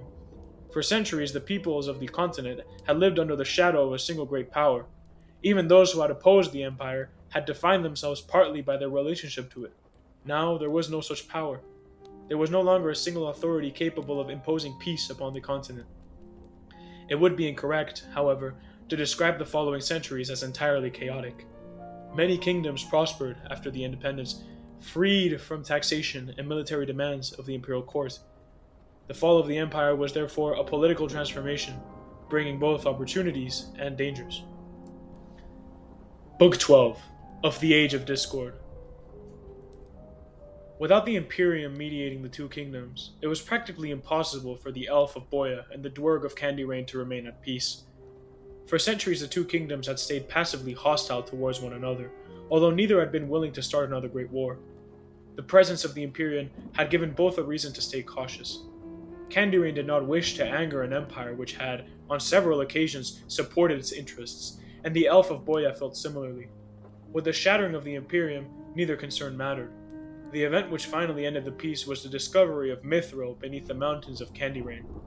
The exact circumstances surrounding this discovery are disputed, as both elf and dwerg have given accounts which, believe it or not, are suspiciously favorable to themselves. The dwergs say that their miners had known of the deposits for many years, but had kept their location secret from the elf out of suspicion. Later events would only reinforce this caution. The elf, however, state that their scholars were the first to see the material and that Candy Rain only happened to own the mines. Regardless of the preceding events, Bohyan explorers eventually became aware that enormous reserves of mithril existed beneath the new Candaranian mountains. Mithril was already known to the peoples of the world, though it was exceedingly rare. Its uses were numerous, particularly in the creation of weapons, armor, magical instruments, alchemy, artificery. The list is truly endless. The dwerg had worked with smaller quantities of the metal for many years, but the discovery beneath Candy Rain was unlike anything found before. Veins holding tons upon tons of the material extended deep into the mountains. Candy Rain's wealth therefore increased almost overnight, at least in theory. The elf of Bohya did not accept this development, as one might expect. Their leaders argued that the discovery represented a threat to their kingdom, as Candy Rain would now have the wealth necessary to expand its armies and strengthen itself. There was also considerable concern among the High Elves that the dwerg could use the mithril to forge weapons capable of challenging Bohyan magic. This fear was not entirely unreasonable. Of course, the dwerg had always had considerable skill in metalworking, and giving them access to a metal of such quality was unlikely to make them weaker. Candy Rain, naturally, saw the situation differently. The dwerg saw the mithril as their own, and believed that the elf had no legitimate reason to interfere with its extraction. To them, the matter was simple. The mines were beneath the Candaranian mountains. The mountains belonged to Candy Rain, and therefore the mithril belonged to Candy Rain. Bohya disagreed with all three parts of this argument, of course, and as such, the tensions rose. Although perhaps pointless knowing the history of these two peoples, negotiations were attempted, although historians disagree on whether each side actually tried to reach an agreement. Many envoys traveled between the kingdoms, each carrying demands which the other side considered unreasonable. The negotiations eventually failed. It would only make sense that the Second Candaranian-Bohyan War began soon afterwards. Unlike the First War, neither side fought in the conflict thinking that it could be ended quickly. Both kingdoms had spent centuries preparing for another confrontation, if not directly against each other. The dwerg had the advantage of their mountain homes, while the elf had a larger population and greater access to magical knowledge, along with a more skilled army, but no dwerg would admit this fact. Neither side, therefore, had an obvious advantage. The first battles were along the northern frontier of Candy Rain. Bohyan forces tried to capture passes leading into the mountains, hoping to prevent the dwerg from moving troops between their mountain holds. The dwerg responded by destroying the passages the elf were using, forcing them to advance through narrow valleys where their numerical superiority meant considerably less. Several battles were fought without either side gaining much territory, and the war might have remained a relatively small conflict had the surrounding kingdoms not become involved. This was the great difference between the second war and the first. During the first conflict, the human empire had enough authority to discourage neighboring kingdoms from openly supporting either side. Now there was no such authority, and so every kingdom was free to choose its own allies, and many did for reasons which had very little to do with the original dispute. Some kingdoms supported Bohya because they respected the elf-kind thanks to the education and art they brought, or they feared a powerful Candy Rain. Others supported Candy Rain because they thought the dwerg could provide valuable weapons and access to mountains. Several kingdoms tried to remain neutral, though neutrality became increasingly difficult once trade routes were interrupted and armies began crossing their borders. A kingdom which supplied food to one side could suddenly find itself being accused of supporting the war, even if the food had been sold at a high price. The conflict, naturally, grew at an alarming rate.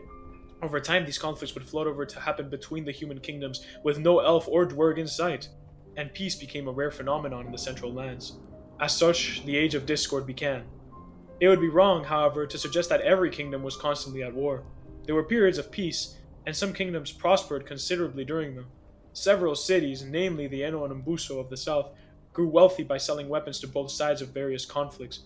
There are even records of merchants complaining that the wars were becoming bad for business because the roads had become too dangerous. The Elf and Dwerg, meanwhile, continued their own conflict. The Second Kandarianian-Boyan War eventually ended, but commenting on the start and end of each war during these times is time-consuming and pointless.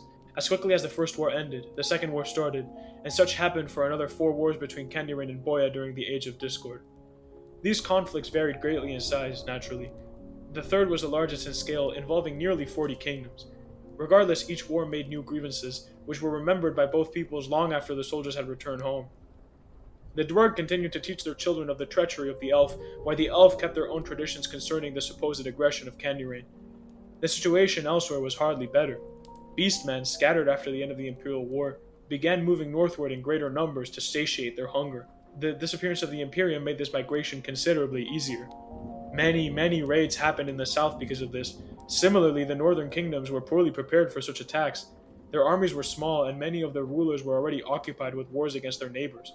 This created another series of conflicts. The beastmen were not united under a single ruler, nor did they all have the same customs or wisdoms. Some groups tried to settle peacefully, while others regarded the human kingdoms as monstrous enemies. Human rulers, for their part, often failed to distinguish between the different tribes, save for the northern gluttons, as by this point they had grown white fur. An attack by one group would therefore result in retaliation against another, which eventually caused further hostility and confusion. The farther north the beastmen moved, the more common these incidents became. The Age of Discord would continue for many generations. By the time it finally began to subside, the political map of the continent would bear little resemblance to that which had existed during the Imperial Age. Certainly more detailed, with many more kingdoms and states, but also more unstable, changing, and unlikely to last another age. This would matter greatly when the first attempts were made to unite them once again.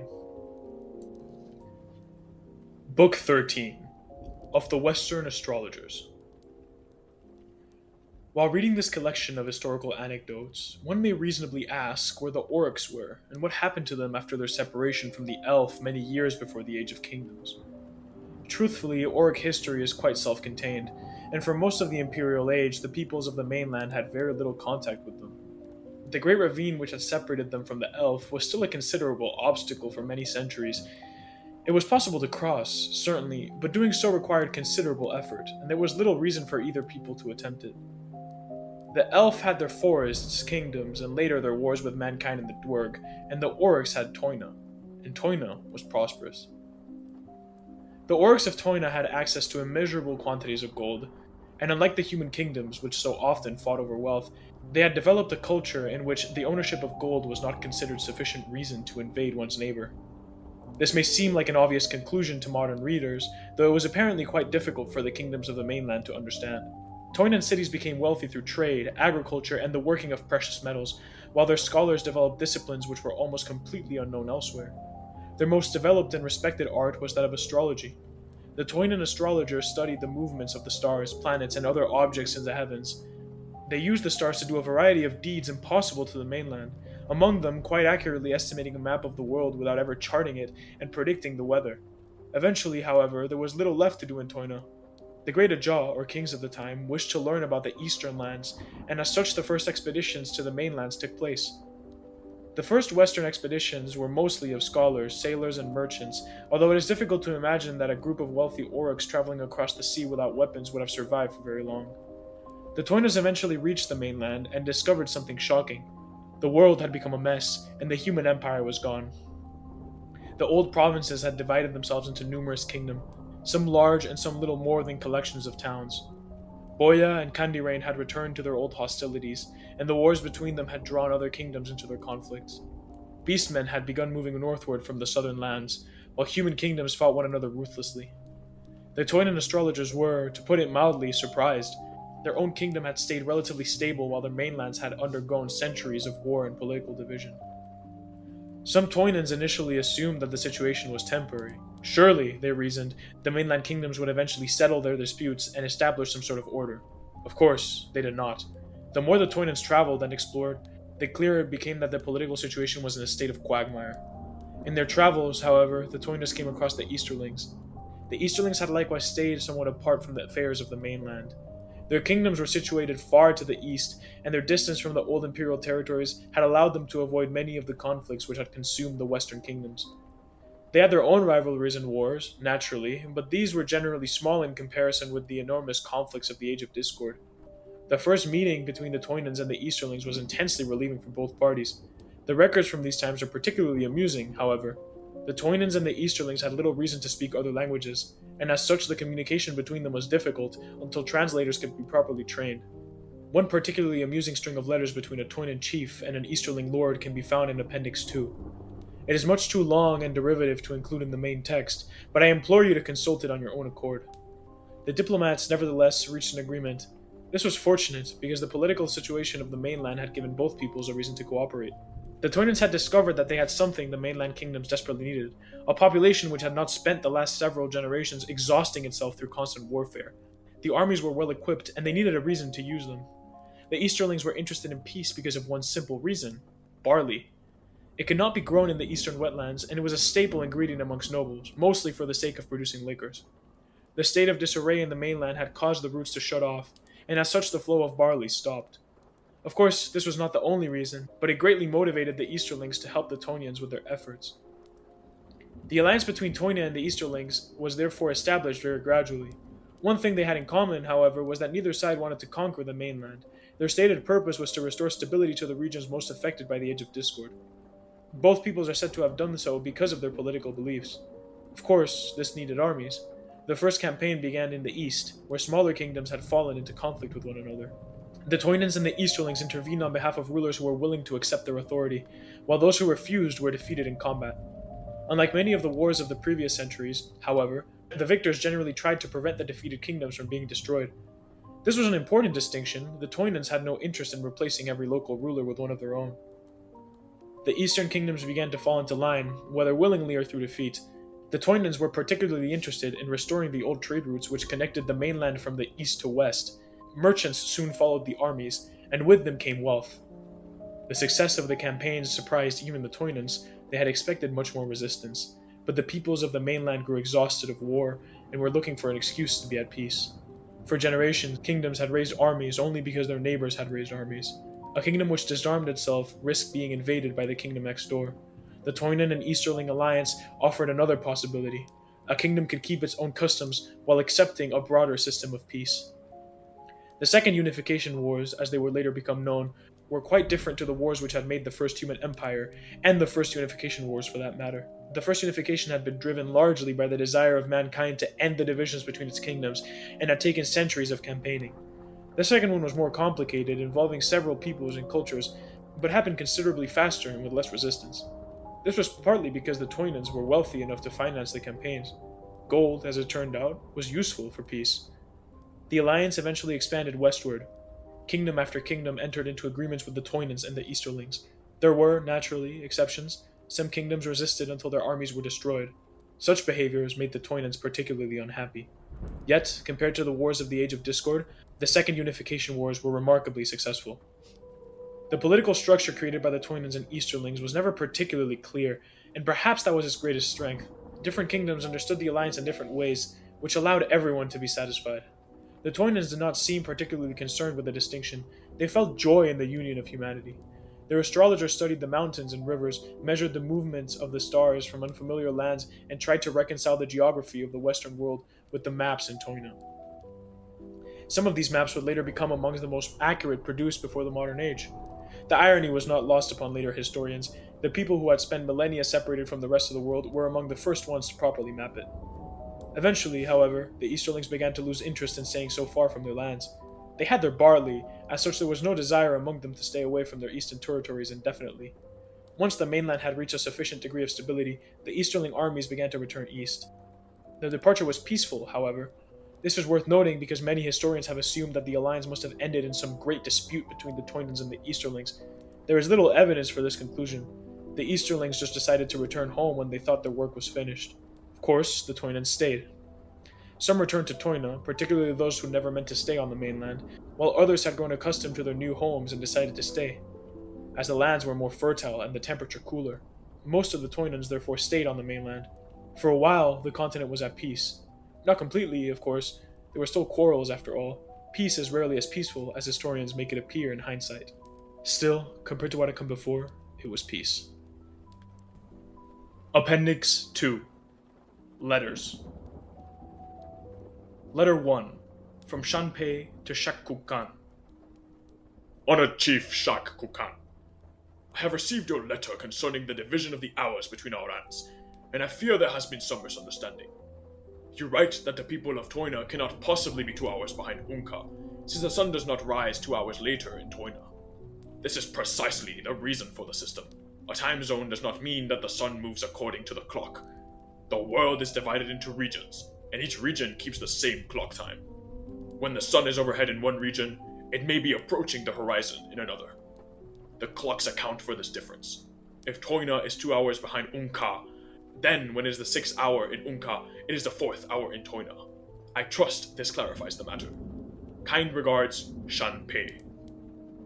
Letter 2. From Shakkukan to Shanpei. Esteemed Shanpei, most respectfully, it does not. You say that when the sun stands at the 6th hour in Unka, the people of Toyna call the same moment the 4th hour. This is impossible. The sun cannot be at the 6th hour and the 4th hour at the same time. If the sun is in the 6th place, then it is in the 6th place. I have asked 3 of our astrologers to examine your explanation. All 3 agree that you have mistaken the movement of the sun. Shakkukan. Letter 3. From Shanpei to Shakkukan. You continue to misunderstand me. I am not saying that the sun is in 2 places. I am saying that the clocks in 2 places show 2 different hours. If it is 6 in Unka, the clocks in Toyna show 4. The sun is not involved in the matter beyond providing the original measure by which the hours were established. Shanpei.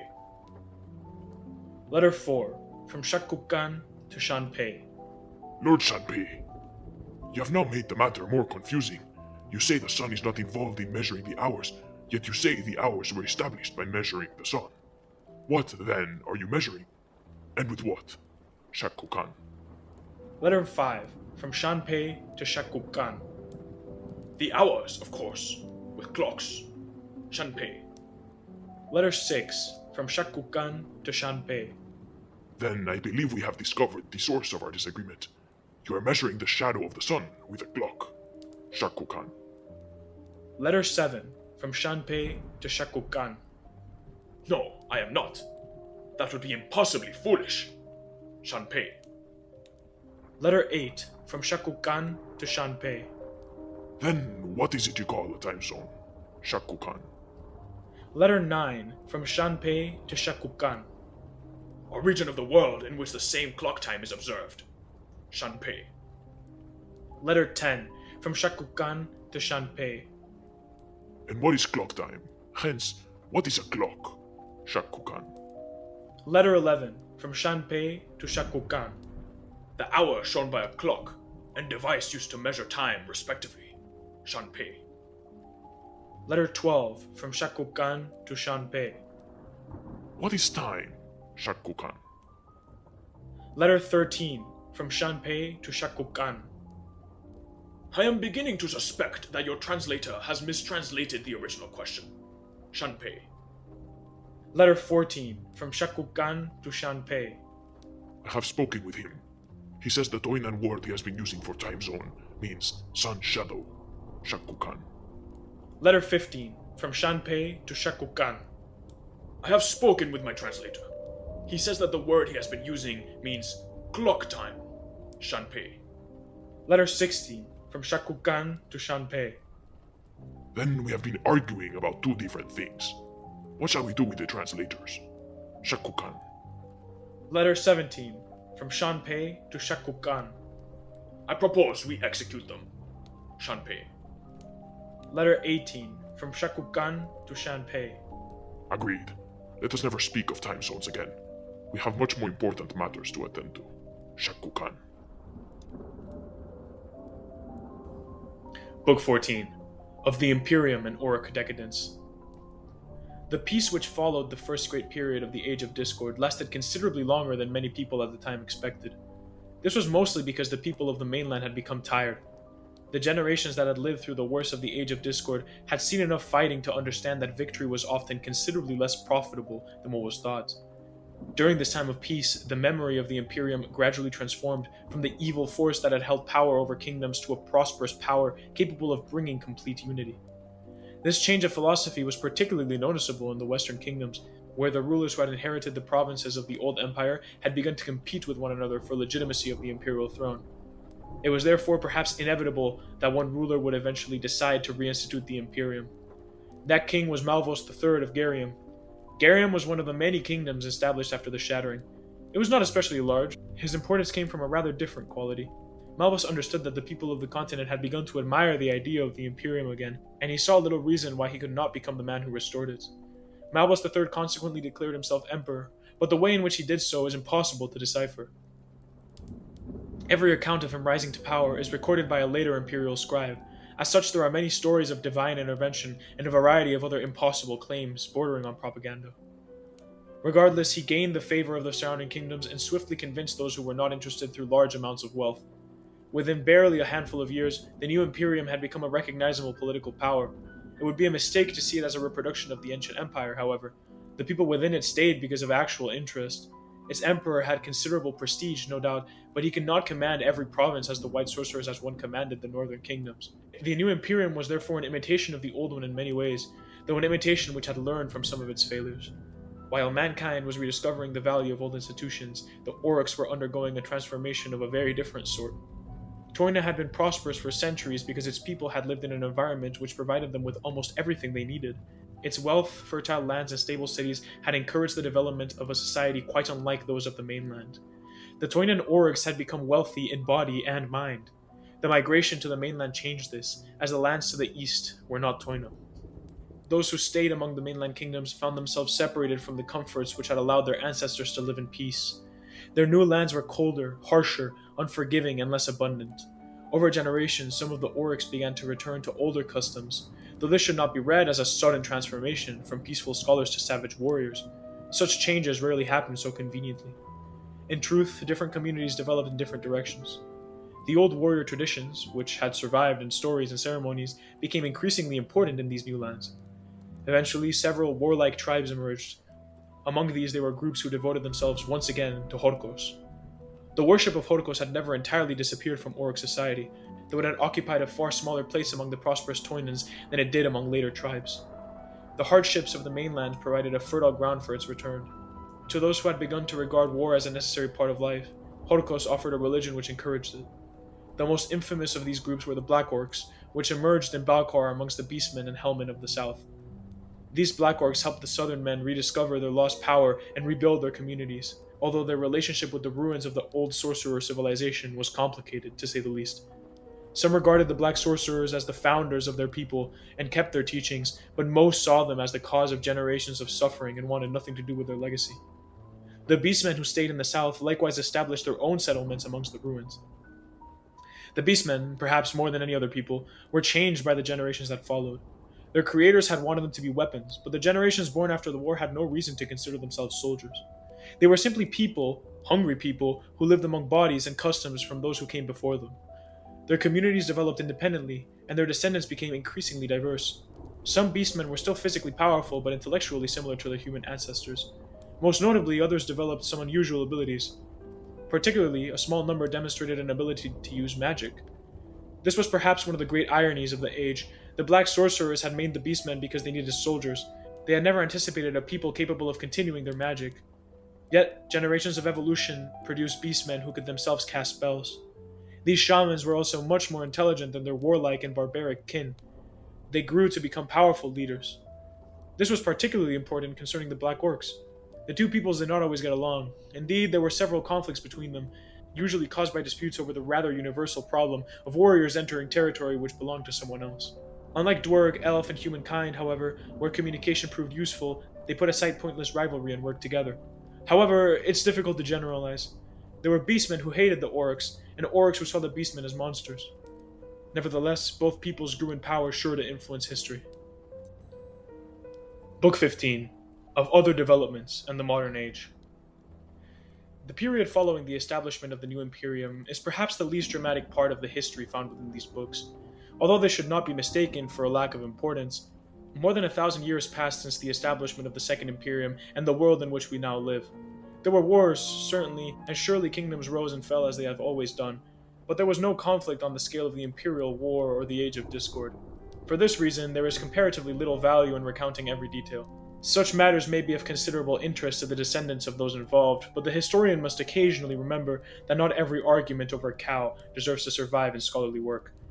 The most important development of this age was the establishment of what is commonly known as the Order. The beastmen who had once been scattered remnants of the Imperial War had continued moving northward, and their descendants had grown numerous enough to become a serious threat to the kingdoms of the continent. By this time, the old differences between the beastmen of Balkar had become more pronounced. Some were peaceful farmers and traders, no doubt, but most kept the martial traditions inherited from their ancestors. There were also tribes which had adopted the customs of the orcs who had settled among them. Human rulers rarely cared to make these distinctions. To them, a beastman army approaching a village was generally enough evidence that all beastmen were enemies. A beastman tribe might raid a human settlement, likely because its leaders considered raiding an acceptable way of life. Then the human kingdom would retaliate against the nearest beastmen it could find, who were often an entirely different tribe. Those beastmen would then go against the original tribe, and so the matter continued endlessly.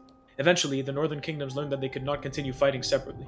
As such, the Frantlians, the Imperium, the Dwergs of Kandirain, the Elf of Bohya, the Men of Okulata, and the Enuanumbuso signed the Treaty of the Order, which promised to remain allies in the face of war. The wars against the hordes, which in retrospect are greatly exaggerated, most with small battles, lasted for generations. The kingdoms of the Order, for all their disagreements, had more resources and could replace their losses more readily than that of the hordes. As such, the Order could hold its own ground. However, while most of the kingdoms were experiencing unity and strength thanks to the common enemy known as the Beastmen, the Sultanate of Okulata experienced a crisis of its own. The descendants of Okul had reigned the southern deserts for thousands of years, but the old unity of the family had gradually become less meaningful. There was conflict, eventually leading to a civil war, which was fortunately brief. The Sultanate had no interest in keeping a province which wanted nothing to do with it. The victors established a new state, which came to be known as the Mamrikan Mamlaka. These peoples valued religion and tradition far more than Okulata, and established a more democratic government. This arrangement turned out to be a net positive for both sides. The cities of Okulata stayed amongst the richest centers of learning in the world. Magic continued to be studied there, although the old traditions of the white and black sorcerers had long since stopped to exist. It was during this period of relative stability that another transformation began, one whose effects are perhaps more visible in the modern world than any war. New technologies made travel easier. It's pointless to dive into every advancement made during this period, but notably, artificery became a much more widespread profession that allowed for much less dangerous travels. As such, it was only natural that people began to move. The result was one of the greatest migrations in recorded history. Elf, dwerg, and human alike traveled into regions which had previously been considered too distant, too difficult, or simply not worth the effort. Most of these communities were small at first, but over many generations they became distinct cultures. Among the most notable were the peoples later known as the Middlings. They settled in the lands of Near Manha, occupying the difficult region between the eastern kingdoms and the mainland. These lands had repeatedly resisted absorption into the old Imperium, and people who settled there consequently developed a culture influenced by both Eastern and Western notions. Farther into the eastern waters lived the brutes of Asteron. They were descendants of settlers who abandoned ordinary agricultural kingdoms in favor of the sea. Their communities were built upon ships and coastal settlements, and their society became notably martial. The brutes developed a reputation for violence, which was not entirely undeserved, though it is perhaps worth mentioning that people who live upon boats and spend much of their time fighting other people who live upon boats tend to acquire reputations of this sort. To the east, the drivers of Muitara established themselves amongst the islands and coastal waters. They were descended primarily from the western dwerg, who had discovered that the sea offered treasures of its own in the form of colossal pearls. Their appearance changed somewhat over generations, particularly through their exposure to the sun and their adaptation to life on the coast, and their culture became increasingly distinct from that of the mountain dwerg. The elf likewise established communities in places far removed from their ancestral forests. For instance, the desert elves of Okulata were among the most unusual. They had originally traveled south because of the fame of magical research in the region. Many wanted to stay only temporarily, but they did not return. Their descendants had spent so many centuries beneath the southern sun that the desert elves eventually regarded the deserts as their home. The low elves of Yinoi developed in a different direction. Their ancestors settled among the waters near Muitara, where they built a society around boats, fishing, and trade. Their settlements were spread across islands and shallow seas, and their culture came to resemble that of the great maritime societies farther east. Their closest neighbors were the divers, but of course it is impossible for there to be peace among elf and dwerg.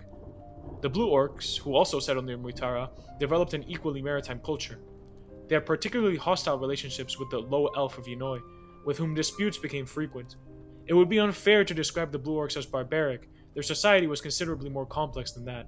In the jungles of Enoa, another branch of the orcs developed.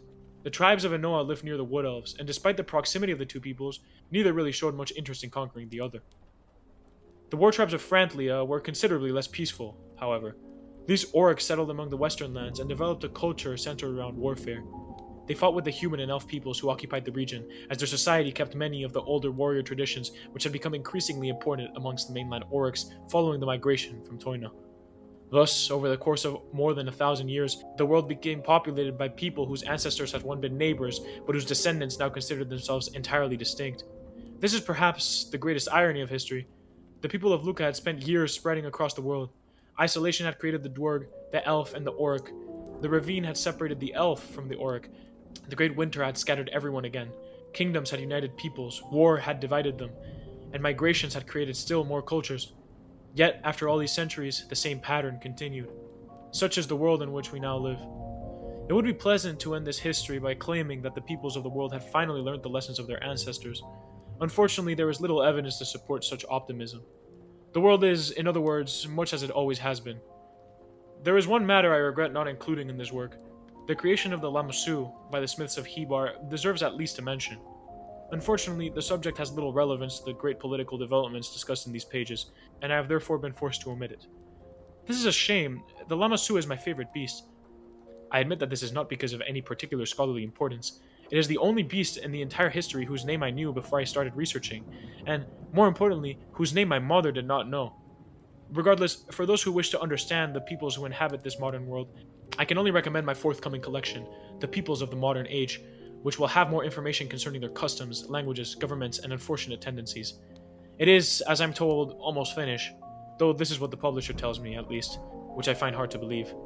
Until then, let this history serve as what it was intended to be, a record of the events which most clearly explain how the world became what it is. Bibliography. Information regarding the origin of the races and a summary of the Luca theory was gathered from naturalist Carlos Dorowin in his thesis on the origin of races.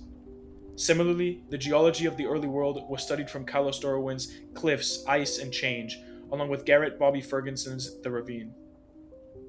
Regarding the early races, all information was sourced from Sheila Ortgenson in her essay Dwerg, Orc, and Man Alike, Early Beginnings. Information regarding early elf literature was gathered from the preserved collections of the libraries of Bohya. I particularly thank Olbendros, who was kind enough to lend me his favorite works of the time. Information regarding the early history of Frantlia was gathered from the surviving chronicles of the Frantlian houses in Royal Archives, FHRG. Thank you very much. Information regarding the early history of Okulata, the Sultanate, and the first golden age of magical research was gathered from Sadullah Albitar in his essay The Beginning of Okulata and Academia. Information regarding the White Sorcerers, the Circle of White Sorcerers, and early development of magical research was gathered from Sadullah's thesis The Not-So-Pure White Sorcerers, now discontinued. The surviving writings of Merron Magnificas were also sourced from the Not-So-Pure White Sorcerers. Information regarding the Black Sorcerers, their exile into Balkar, and the origins of metamorphosis was gathered from Unak Hashut in his essay The Southerners, Rejecting Tradition. Information regarding the human empire and its expansion was gathered from surviving imperial records, namely Polyctron's My Grandfather's Times.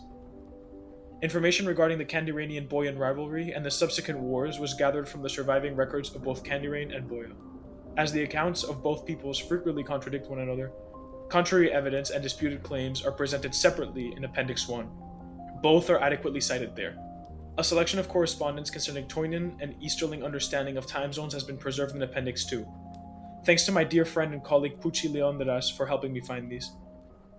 All remaining information was sourced from Jeffrey Zampano in his excellent novel A Simplified History of the World from the Empire to Today. Thank you very much for listening.